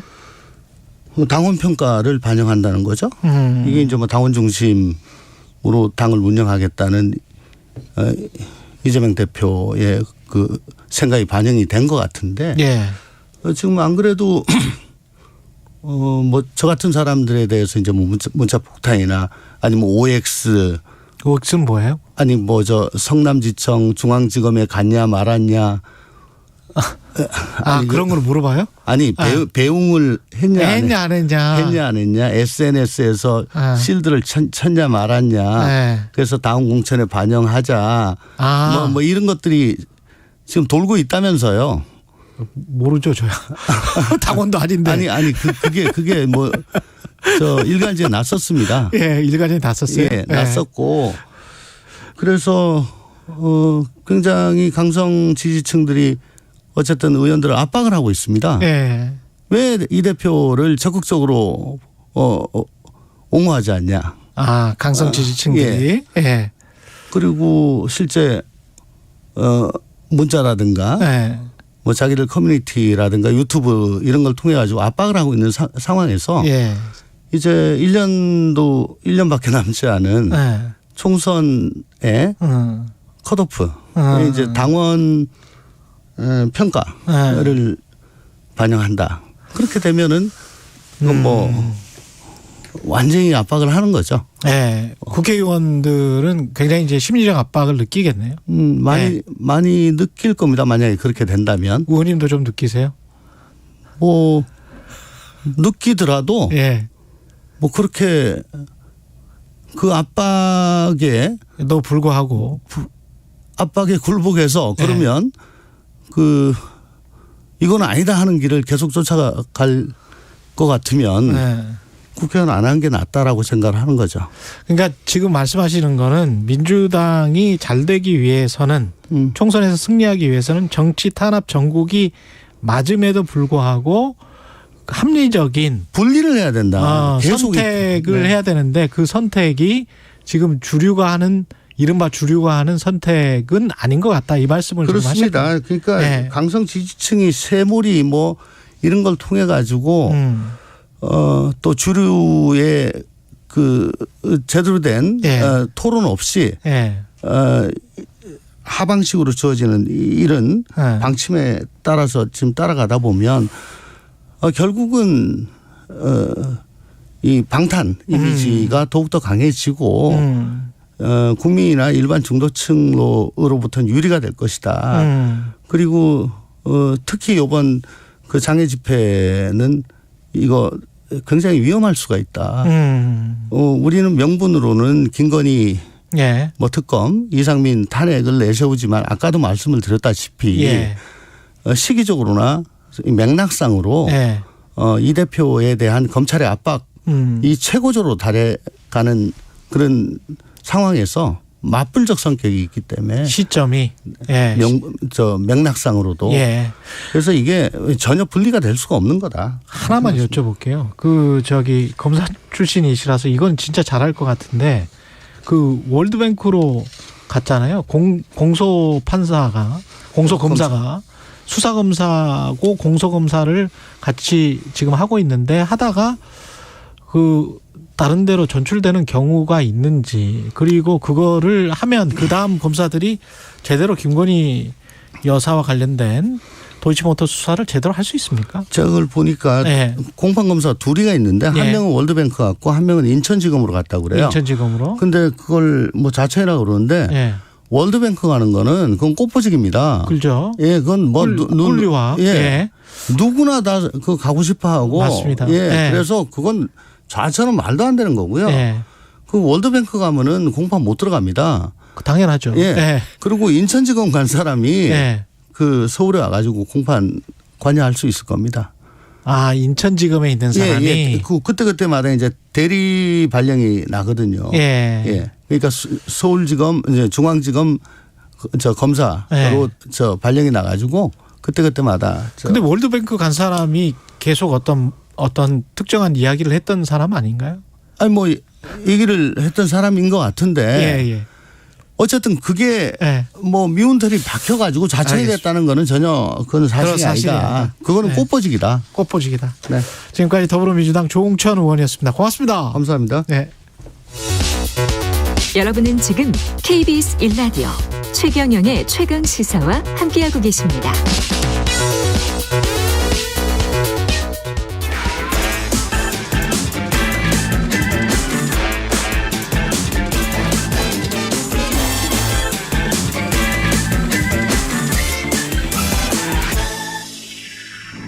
네, 한 번 더 뉴스.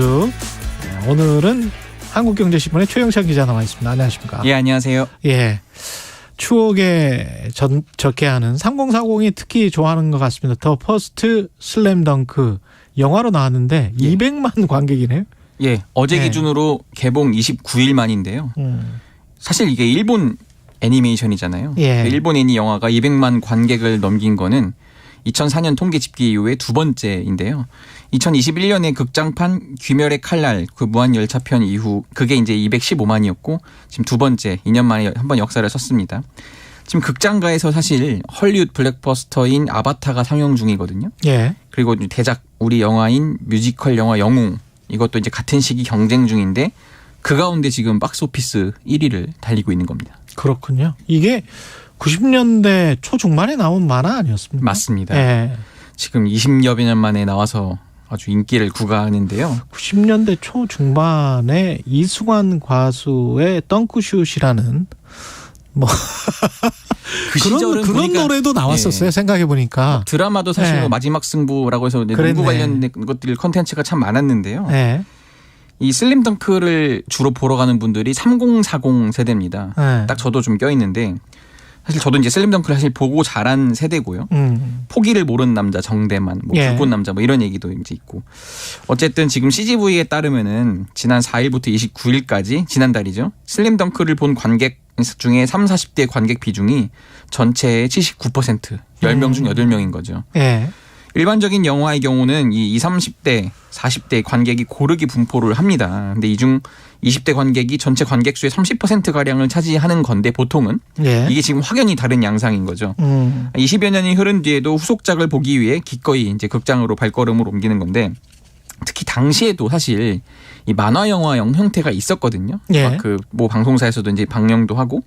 근데 지금 그것과는 확실히 영상미가 다르다. 다르겠죠. 예, 예, 지금 다르고. 많이 뭐 기술이 좋아졌으니까. 맞습니다. 실제 예. 농구 선수들의 움직임을 분석하고 연구한 다음에 이 영상으로 구현했다고 합니다. 그래서 이 박진감을 극한으로 끌어올렸다 이런 평가를 받고 있습니다.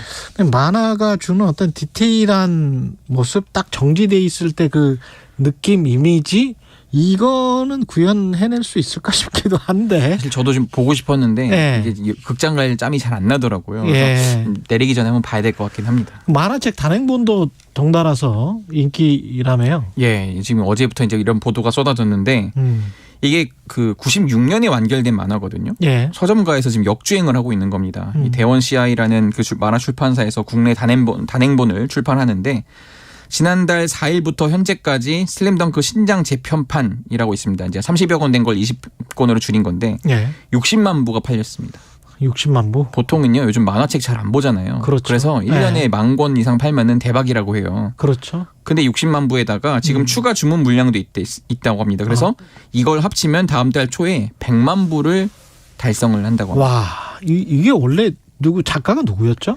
작가는 일본 그 이노 뭐 어떤 그런 분인데 어쨌든 지금 그랬군요. 일본에서도 놀랄 정도라고 하는 거예요. 그래서 지금 서점에 나가면 계속 동나는 상황이고 지금 뭐 어쨌든 이런 것 때문에 제가 이제 제지업계를 담당을 하는데 제지업계에서도 만화 용지가 원래는 잘 안 되는데 이게 지금 덩달아서 매출이 잘 올라가고 있는 대단하군요. 상황입니다. 네. 콘텐츠의 힘인 것 같습니다. 그리고 시간이 한 3, 4분 남았는데 서울 택시 요금도 올랐고 그리고 지금 논쟁이 되고 있는 게 지하철 무임승차 65세 이상 관련해서 논쟁이 되고 있습니까? 맞습니다. 지금 그 지하철 요금, 버스 요금도 한 4월쯤에 한 300원 내지 400원 오를 것이라고 전망이 나오고 있는데요. 이게 요금 인상 요인 중에 하나가 65세 이상 고령자의 그 지하철 무임승차 그에 따른 적자가 이제 제목이 되고 있어서 젊은 세대들은 아니 지금 적자가 그럼 그것 때문이라고 하는데 지금 그거 문제를 해결하지 않고 갑자기 요금을 올리겠다고 하는 것이냐. 지금 가뜩이나 물가가 올라서 힘든데 어떻게 이럴 수준이냐 이런 식으로 지금 논쟁이 붙은 거예요. 그래서 최근에 정치권에서도 주호영 국민의힘 원내대표가 이거는 이제 중앙정부가 결정하고 부담은 지자체가 져야 하는데 국회 기재위 중심으로 근본 해결 방법을 논의해봐야 할 것 같다고 말하면서 좀 불씨를 당겼습니다. 중앙정부가 결정하고 부담은 지자체가 져야 된다면 서울시에서는 반발하겠네. 그렇죠. 지금 그래서 서울시장도 반발을 하고 있는 상황인 겁니다. 이게 지금 39년 전에 만든 제도라서 그때는 65세 이상 어르신들이 그렇게 많지는 않았거든요. 네. 그때는 그 전두환 정권이 그냥 말 한마디만 때 움직이던 시절이잖아요. 처음에는 그 지하철 요금 50%를 할인해 주면서 시작했는데 84년도에 이제는 100% 면제가 됐고 그때 65세 이상 인구 비율은 5.9%였어요. 5.9%? 근데 지금은요. 작년 11월 기준입니다. 서울 인구에서 65세 이상 어르신 비중이 17.5%예요. 이분들이 대부분 많이 이용을 하고 있죠. 근데 문제는 이분들이 투표권을 갖고 있잖아요. 그렇죠. 실제로 이거를 이렇게 쉽게 누가 결정하기 어려운 상황인 겁니다. 그리고 대권을 꿈꾸고 있잖아요. 사실 오세훈 시장도. 그렇기 때문에 맘대로 그걸 또 올렸다가는 역풍을 맞을까 봐 근데 걱정을 이게 할 겁니다. 전부 연금이고 뭐고 합리적으로 해야 된다라고 생각을 하는데 해외 사례는 좀 소개를 해 주십시오. 그 우리나라처럼 이렇게 65세 이상이 완전 공짜를 하는 나라는 없고요. 없죠. 미국은 주마다 다른데 이 50% 요금 할인 제도가 있고 영국도 대신에 이제 여기는 그 특정 시간대는 피합니다. 특정 시간대. 출퇴근 시간대, 출근 시간대에는 피해서는 무료 이용이 가능하고요. 네. 평일에만. 근데 프랑스는 60세 이상 노인에 대해서는 철도 요금 50% 할인해주고 있고, 근데 여기도 다만 시간대 몰리는 시간에는 100% 유료로 운영을 하고 있습니다. 이거를 영국이나 프랑스나 미국을 잘 혼합해 보면 최적의 조합이 나올 수도 있을 것 같긴 한데 특정 시간대 피하면서 뭐 하면. 근데 공론장에 다시 올라온 만큼 한번 다시 논의를 해보면 좀 좋은 안이 나올 수도 있어 보입니다. 최재형님이 이노우의 다키히코 작가라고 좀 이야기를 해주셨습니다. 슬램덩크 원작자 이노우의 다키히코가 이번 슬램덩크 극장판 더 퍼스트 슬램덩크 감독과 각본도 맡았다고 하네요. 예, 알겠습니다. 고맙습니다, 최주영님. 예, 한국경제신문의 최영찬 기자였습니다. 고맙습니다. 감사합니다. KBS 1라디오 최경영의 최강시사 2부는 여기까지고요. 잠시 후 3부에서는 젊은 토론 준비되어 있습니다.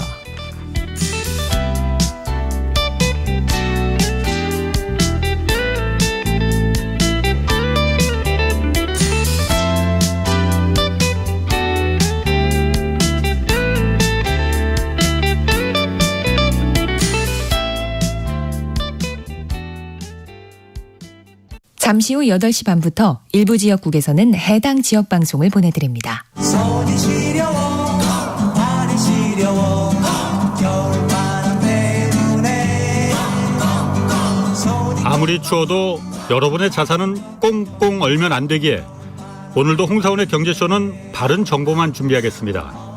오후 4시 5분 홍사원의 경제쇼 꼭 기억해 주세요.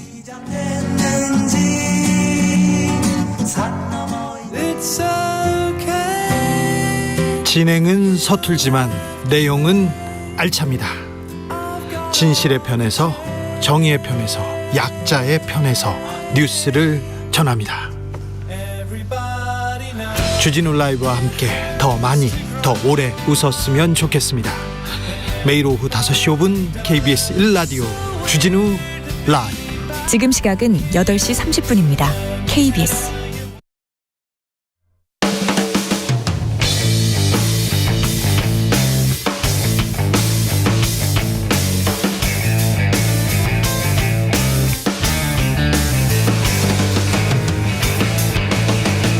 최경영의 최강 시사.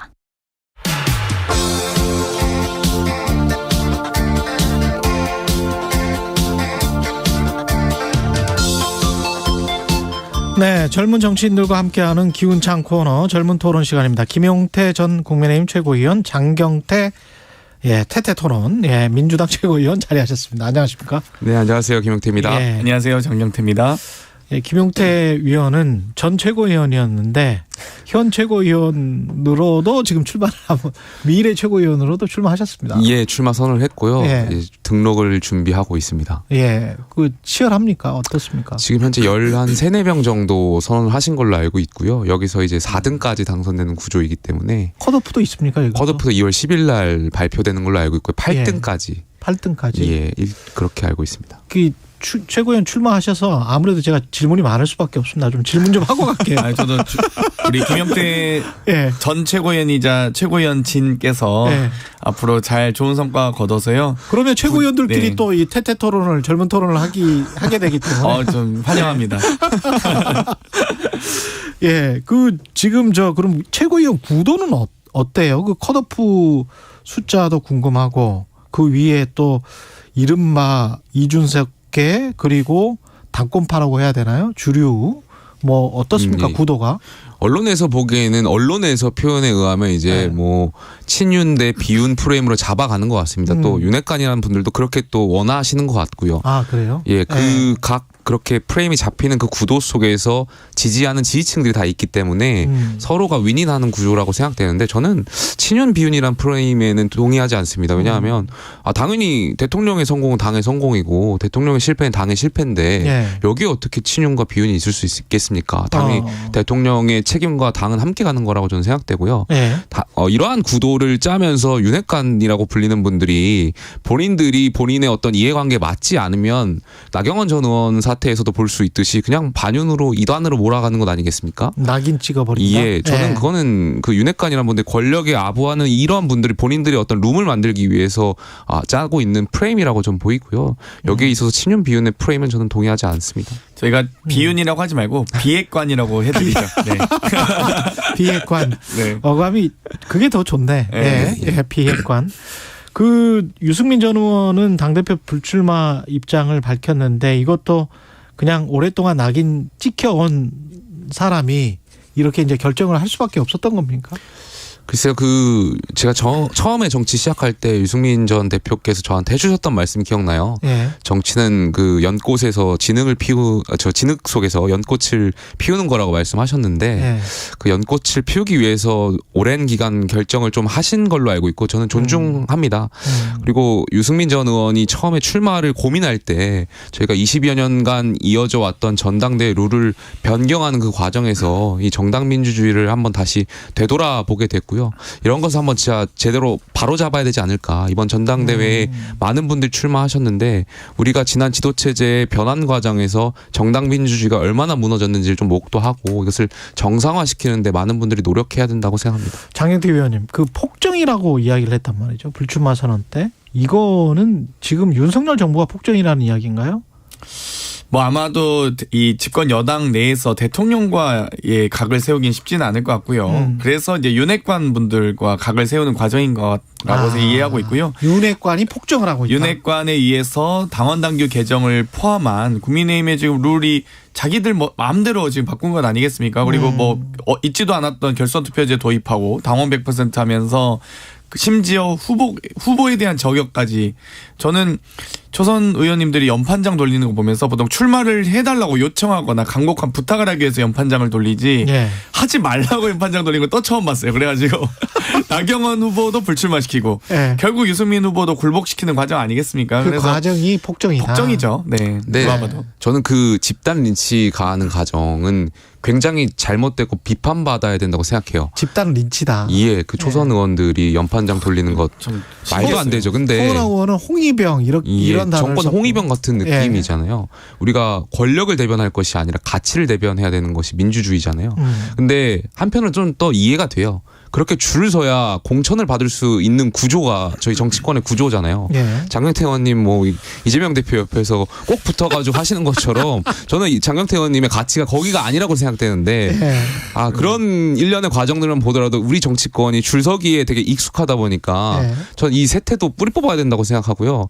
결과적으로는 상향식 공천, 그러니까 당대표가 공천권을 행사하는 것이 아니라 국민과 당원이 내 지역의 후보를 선출할 수 있게끔 만드는 그 구조가 정착된다면 저는 그런 초선의 린치 같은 것 없어질 거라고 생각합니다. 이건 맞죠. 예. 맞습니다. 네. 가치적으로 봤을 땐 그래서 이제 안철수 의원도 공포 정치를 하고 있는 거 아니냐. 공천을 미끼로 또는 수단으로 그런 이야기를 했는데 이 폭정이라는 단어는 그 정도로 해석할 수 있을 것 같다. 지금 상황을 보면 이런 어떤 반발이랄까요? 이런 게 좀 나오면서 어대현 어차피 대표는 김기현 이 기운이 좀 약해지는 것 같은 느낌도 들고 저는 김기현 의원님이나 김기현 캠프에 정말 이런 말씀을 드리고 싶어요. 그러니까 작용이 있으면 반작용이 있거든요. 무슨 말이냐면 지금 줄 세우기 같은 것을 보여주고 계시잖아요. 당협위원장 국회의원이라고 하는 기득권이라고 그 지역의 기득권이 될 수 있는 분들이 이미 너나 할 것 없이 다 김기현 캠프에 줄 서 계시어 있는데 그 지역에서 해당 지역에서 국회의원을 준비하는 분들 굉장히 많잖아요. 근데 이분들은 김기현 캠프를 가려고 하더라도 이미 차기 총선에서 경쟁해야 할 당협위원장이나 국회의원 분들이 김기현 캠프에 가 있다 보니까 그리고 또 이분들이 못 오게 막아요. 선거를 여러 번 치르면. 그럼 이분들은 어쩔 수 없이 반 김기현 캠프로 갈 수밖에 없는 구조를 지금 만들고 계신 거예요. 어차피 당협위원장 한 명밖에 안 돼요. 근데 당협위원장 한 명, 국회의원 한 명인데 그 지역에서 차기 총선에서 경쟁해야 할 사람들은 굉장히 많고 이 많은 분들이 지금 국회의원이나 당협위원장만큼이나 인품이 훌륭하고 또 책임당원을 관리할 수 있는 분들이 굉장히 많은데 이분들이 김기현 캠프를 갈 수 없게 문을 막아버리는 거예요. 이 기득권 세력들이. 그러다 보면 이분들은 어쩔 수 없이 반 김기현 캠프로 갈 수밖에 없는 구도여서 권력의 줄 세우기가 그러니까 선거를 여러 차례 치러보면 이것이 꼭 이점으로 이익으로 돌아오는 것은 아니라는 것을 좀 김기현 의원님이나 김기현 캠프에서 알고 현명하게 좀 대처해 주셨으면 좋겠어요. 확실한 것은 김영태 최고위원 후보는 김기현 대표 후보를 지지하지 않는 것 같습니다. 아니 저는 이 말씀은 오해하지 마시고 김기현 의원님에게 정말 저는 조언을 드리고 싶어서 그래요. 제가 지역을 다니다 보면 이런 말씀하세요. 그 국회의원을 준비하시는 분들이 그분들 표현에 가면 나도 김기현 캠프에 줄 서고 싶어. 근데 나 이 지역의 당협위원장 국회의원이 김기현 의원 캠프에 이미 줄 서 있고 못 오게 막아. 네. 그렇기 때문에 우리는 어쩔 수 없이 반 김기현 캠프를 갈 수밖에 없어. 이렇게 말씀을 하시는 걸 제가 듣고 이게 확실히 정치라는 것이 이 속담이 되게 정확한 게 사촌이 땅을 사면 배가 아프다라는 우리 나라의 속담이 있잖아요. 그러니까 이게 이 정치가 되게 묘하고 심리학적으로 봐야 되는 것이 못 가는 거예요, 이분들이. 사촌이 땅을 사면 배가 아픈 거는 절대 진리인 것 같습니다. 네, 확실히 국민의힘과 민주당은 다른 건 저희는 시스템 공천이 확립되어 있고 이 사실 우리가 여당일 때도 대통령께서나 뭐 대통령실 청와대에서 이렇게 막 공천 개입 못 하거든요. 근데 국민의힘은 과거에도 박근혜 정부 시절에 소위 정무수석이 와가지고 막 이 공천 개입을 하면서 뭐 유죄도 선고받았잖아요. 그러니까 확실히 문화와 이 시스템이 다른 것 같긴 해요. 국민의힘 이야기다. 네. 제가 민주당의 많이 다르죠. 민주당은 다르다. 이번에 공약을 내세우면 상향식 공천을 내세우면서 민주당에서 본받을 건 하나 있다라고 생각합니다. 뭐냐면 민주당은 비례대표를 경선을 하더라고요. 저희는 국민 경선이에요. 저는 그러니까 국민 경선이든 뭐 당원 경선이든 이거 뭐 오픈 프라이머냐 뭐 크로스 프라이머냐 이거는 뭐 중요하지 않고 어쨌든 기술적인 방식인 거니까요. 결과적으로 저희 당은 비례대표를 공관위원들이 번호 순번을 매기는 구조였거든요. 그렇죠. 그런데 그에 비해서 민주당은 이제 선거인단을 꾸려서 투표로 이제 순위를 정하다 보니까 이러한 제도에 있어서는 보다 민주당이 민주적이라고 저는 생각돼서 저희도 이번 총선에서는 상향식 공천의 일환으로 비례대표도 경선을 전 주장을 계속 하고 있거든요. 그러한 제도는 좀 같이 고민해 볼 필요가 있을 것 같습니다. 민주당의 그 지금 현재 불리한 상황이나 약점을 이야기하기 전에 남진 씨랑 사진 찍는 거 있잖아요. 이거는 누구 말이 맞는 게 이제 거의 드러났습니까? 글쎄 뭐 김기현 의원님의 생각보다는 그 참모분들의 저는 실수라고 생각하고요.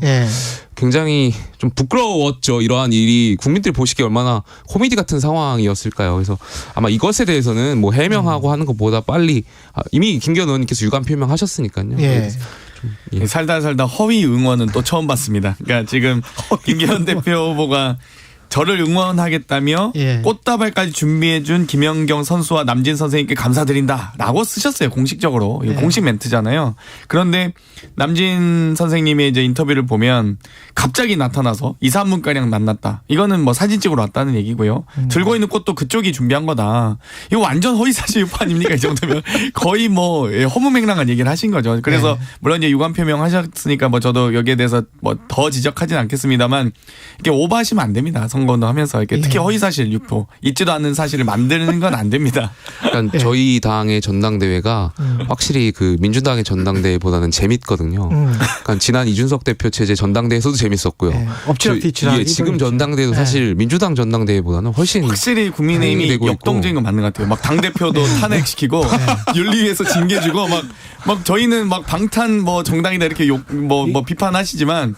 저희는 최고위원들이 그래도 당대표와 똘똘 뭉쳐서 원팀을 이루는데 저기 막 최고위원들이 스스로 당대표 물러가라고 하잖아요. 그건 참 재밌는 정당이에요. 피트바이, 뭐 김연경, 남진, 뭐 윤석열 뭐 이렇게 되는 것 같기도 하고.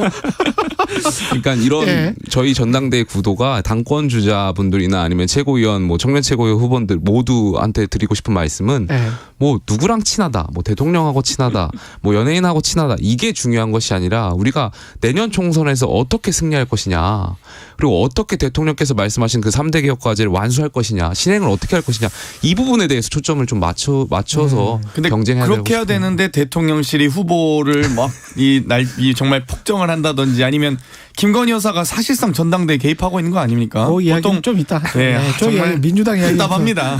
민주당도 지금 상당히 그 콘에 몰려 있는 것 같은 게, 그리고 이제 안에서도 굉장히 이야기가 뭐랄까요, 그 좀 갈등을 벌이고 있는 것 같은 게, 철험회가 밤샘 토론을 했는데 민주당의 길은 뭔가 다른 길을 추구하는 것 같고, 방금 전에 이제 조응천 의원도 거의 명백하게 그 장외에서 지금 주말 보고대회 하는 거 있잖아요. 거기 가서 잘못된 길이다 저거. 그렇게 이제 반대 의사를 표명을 하셨거든요. 그러니까 이게 지금 정치 탄압인 거는 맞으나 이 시기나 방법론에서는 다 지금 다른 것 같거든요. 어떻게 보세요? 일단 어제 있었던 밤샘 토론은 철험회가 한 건 아니고요. 다선 중진 의원님들도 함께 참여를 하셨습니다. 거의 철험회 멤버 아니세요? 저도 철험회 회원이긴 한데요. 그렇죠. 뭐 철험회뿐만 아니라 네. 많은 의원님들이 40여 명 넘게 참여를 하시고 계시고요. 그래서 다양한 의원님들이 과연 이 이상민 장관은 어떻게 할 것이냐, 그리고 김건희 여사에 대한 특검을 어떻게 할 것이냐에 대한 이미 지금 2월 10일로 예정된 이 최종 심판 이 재판 전에 최종 판결 전에 수사 검사를 막 지방으로 자천시키고 뭐 유학 보내고 검사들을 뭐 이렇게 하고 있지 않습니까? 네. 그런 과정을 보면서 검찰이 제대로 김건희 여사에 대한 수사는 이루어질 가능성이 매우 낮다. 이런 이 어떤 여러 가지 현안에 대한 인식들을 공유하는 자리였고요. 네. 많은 다선 중진 의원님들도 함께하고 있습니다. 어찌되었건 저희도 최대한 검찰 수사에 적극적으로 협조하고 있는데 과연 김건희 여사는 적극적으로 협조하고 있느냐라는 부분에 대한 고민들 또 그런 성토들이 있었고요.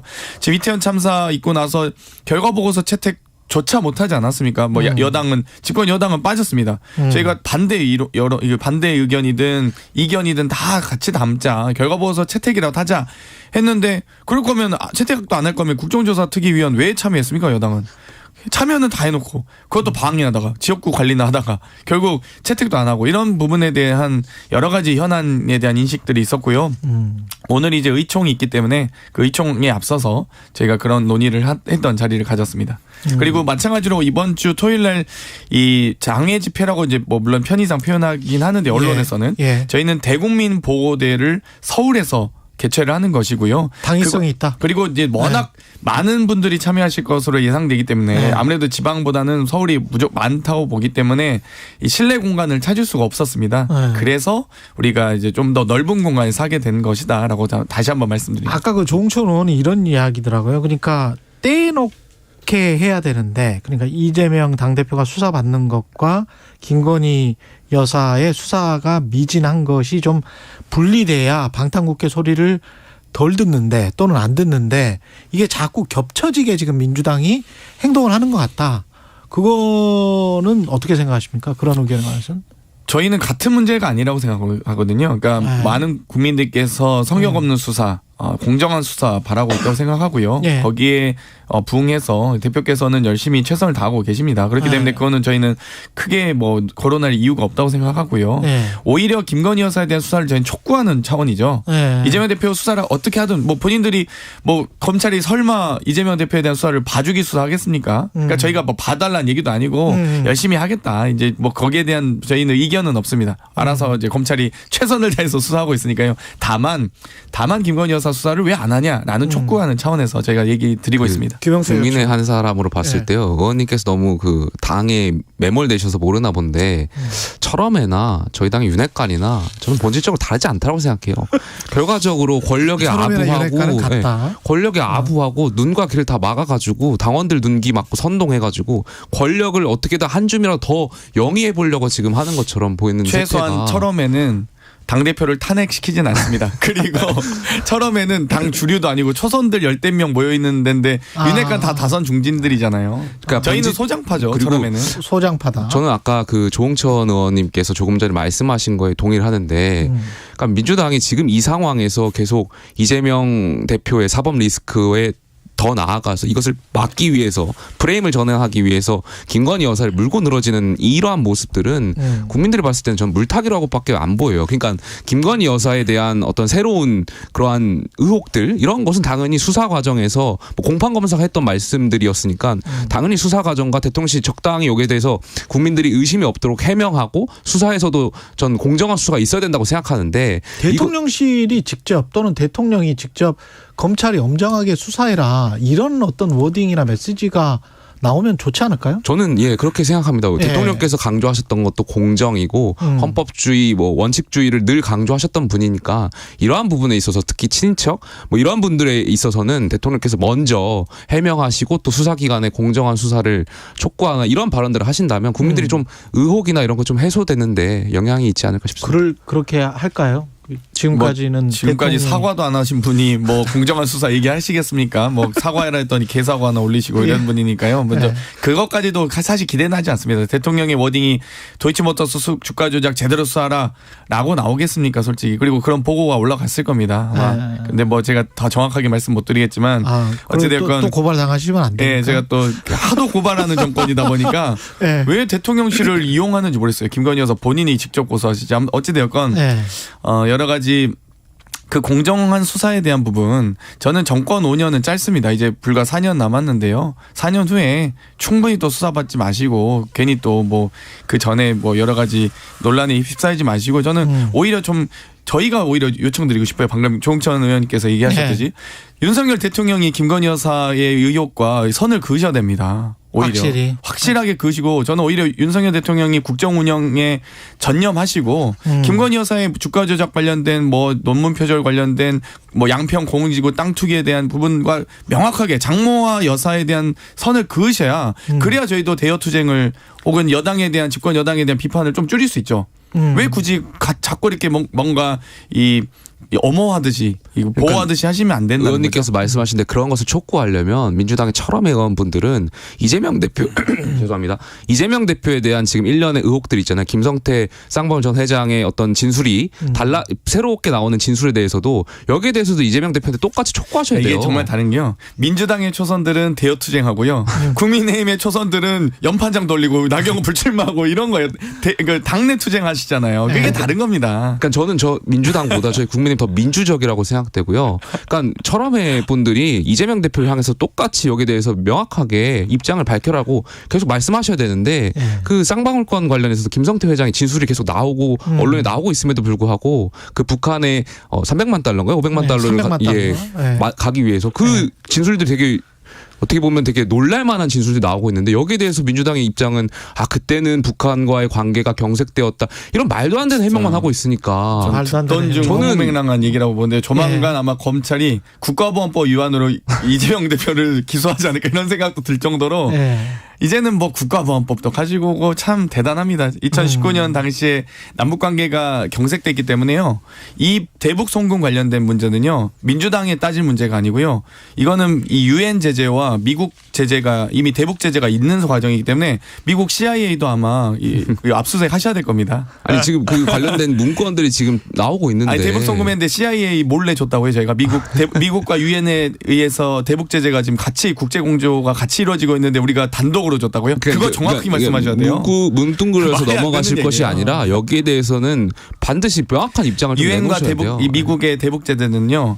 현물 지원 안 되게 돼 있습니다. 인도적 지원도 금액 상한과 석유 배럴 수가 상한이 정해져서 지원이 가능하거든요. 그 상한을 어기고 우리가 단독으로 대한민국 정부에 혹은 대한민국 기업이 줬다? CIA 꼭 압수수색하시고 미국 대사관도 꼭 하십시오. 민주당의 길은 그 김종민 의원에 따르면 비명계가 아니고 비전의 길이다 뭐 이렇게 이야기를 했던데 그것도 맞는 표현입니까? 어떻게 보세요? 저는 정확하게 그 구성원과 정확하게 그 내용을 알지 못하는데요. 어찌되었건 제가 기대를 좀 말씀드리면 민주당의 길은 아마 문재인 대통령의 길, 이재명 대표의 길, 민주당의 길을 지키는 길을 만드는 곳이다라고 기대하고 있습니다. 기대하고 있다. 뉘앙스가 좀 다르네. 호박에 줄 긋는다고 수박 되겠습니까? 저는 뭐 그렇게 생각하고요. 그러니까 좀 민주당의 길은 너무 자명하잖아요. 민주당이 과거에 내세웠던 말씀하신 대로 거기 지금 문재인의 길, 뭐 노무현의 길 말씀하셨는데 갑자기 이재명의 길을 나와가지고 좀 생뚱맞는데 과거 민주당 그렇지 않았거든요. 그러니까 보다 도덕적으로 우위를 점하려고 노력했었고 그렇지만 지금 민주당이 갖고 있는 색깔 보면은 권력형 성범죄 관련해서도 민주당이 다 최근에 있었고 어떠한 그런 것을 조리돌림하는 과정이라든지 조국 전 장관을 옹호하고 어떤 586 기득권 세력들이 가졌던 어떤 도덕적으로 깨끗할 줄 알았는데 알고 봤더니 오히려 부패했고 그러니까 굉장히 나쁜 질 낮은 것들을 다 민주당이 가져가고 있거든요. 도덕적으로. 이재명 대표에 대한 사법 리스크도 그렇고요. 여기에 대해서 저는 민주당이 혁신위원장이시잖아요. 의원님께서 그러니까 좀 명확하게 좀 선을 긋고 혁신적인 모습을 보여줄 때 최고위원 후보가 확실하게 국민의힘 지지층에 호소하고 있는 것 같습니다. 그거는. 그 박용진 의원이 최강시사에 나와가지고 한 말은 만약에 기소가 되면 이 대표가 기소가 되면 당헌 80조대로 일단 판단을 해야 된다. 그러니까 사무총장이 판단을 해야 되고 그다음에 당무위에 해부해서 판단을 해야 된다. 그게 이제 결국은 당 전체 리스크로 전이되는 거를 막기 위한 안전장치다. 이렇게 이야기를 했고 고민정 최고위원은 부결될 거라고 체포동의안이 국회로 넘어왔을 때 부결될 거다라고 단언하기가 힘들다.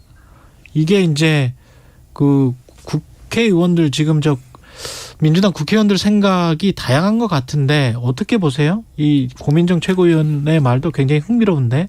네. 뭐 아마 체포동의안이 왔을 경우엔 뭐 당연히 저는 이제 부결될 거라고 생각은 하지만 부결될 것이다. 네. 다만 그럼에도 불구하고 그걸 단언하기보다는 보다 더 의원님들 다른 또 동료 의원님들에 대해서 충분한 설명과 진정성 있는 대화가 있어야 된다. 아마 이런 것들을 좀 더 고심 끝에 얘기하셨다고.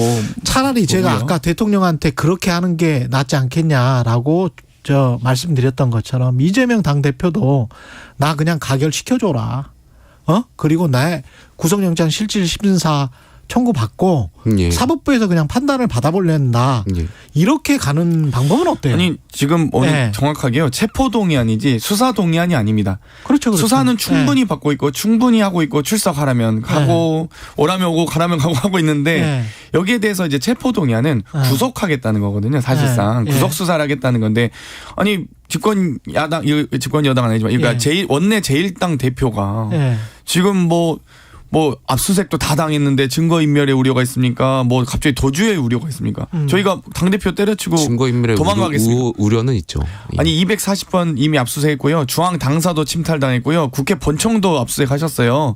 나중에 국민의힘 저는 중앙당사 한번 자료 꼭 보고 싶어요. 한번 언론을 통해서. 제가 말씀드리는 거는 아까 대통령이 그렇게 하라라고 한 것처럼 사법부에 좀 맡기자. 그리고 보통 체포동의안이 통과되면요. 법원에서도 영장 발부합니다. 왜냐하면 국회가 동의했는데 굳이 안 할 이유가 없거든요. 그렇죠. 많은 판사들이 그렇게 얘기를 하고 있고 그렇기 때문에 저희는 검찰의 수사 요구에 대해서 충분히 당연히 적극적으로 협조하고 있고요.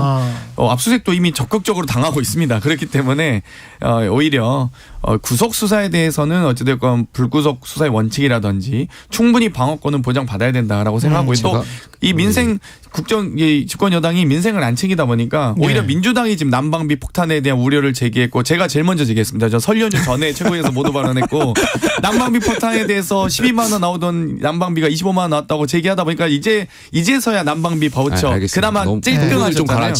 그렇기 때문에 이 민생을 챙기는 이 야당의 입장에서는 너무 민생 현안이 많다. 제발 좀 너무 귀찮게 좀 안 했으면 좋겠습니다. 그러니까 제가 조금 전에 민주당의 철험회와 저희 국민의힘의 윤핵관이 본질적으로 같다라고 말씀드렸던 이유가 바로 여기에 있는 겁니다. 그러니까 가치를 대변하지 못하고 권력을 대변만 하다 보니까 아까 앵커께서 말씀하셨듯이 이재명 대표를 둘러싼 의혹에 대해서 그러한 국민적인 의혹이 굉장히 증폭된 이 과정에서 사법기관에 맡기자라는 말을 철험회 의원분들이나 민주당의 개혁적인 의원들이 하셔야 되는데 지금 혁신위원장조차도 그런 말씀을 부정하고 있으니까 민주당의 앞날도 참 저는 어둡겠구나 생각됩니다. 도끼인 객긴이다.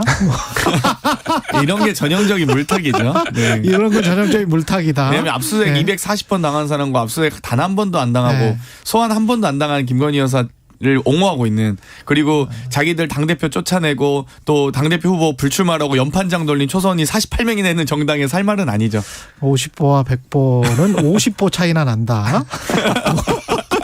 이런 식으로 해석이 되고 있습니다. 잠깐만 한 10초만요. 김용태 의원. 이게 판도가 바뀔 것 같아요? 천하람 당대표가 출마하면? 저는 좀 지켜봐야겠지만 판도는 바뀔 가능성이 굉장히 높다라고 생각됩니다. 그래요? 이준석 전 대표는 어떻게 할 것 같습니까? 아무래도 여기에 대해서 좀 지원을 직간접적으로 하지 않을까에 대한 생각이 개인적인 생각입니다. 그 본인도 좀 응원하십니까? 저는 이준석 대표가 저 후원회장을 맡기고 후원회장이군요. 했습니다. 되겠는데? 이준석 퀴즈가 생기는 것 같습니다. 퀴즈는 아니고요. 퀴즈가 퀴즈를 만드네요. 몸은 더 좋잖아요. 김용태 전 국민의힘 최고위원 그리고 장경태 민주당 최고위원이었습니다. 고맙습니다. 감사합니다. 2월 2일 목요일 KBS 1라디오 최경영의 최강시사였습니다. 고맙습니다.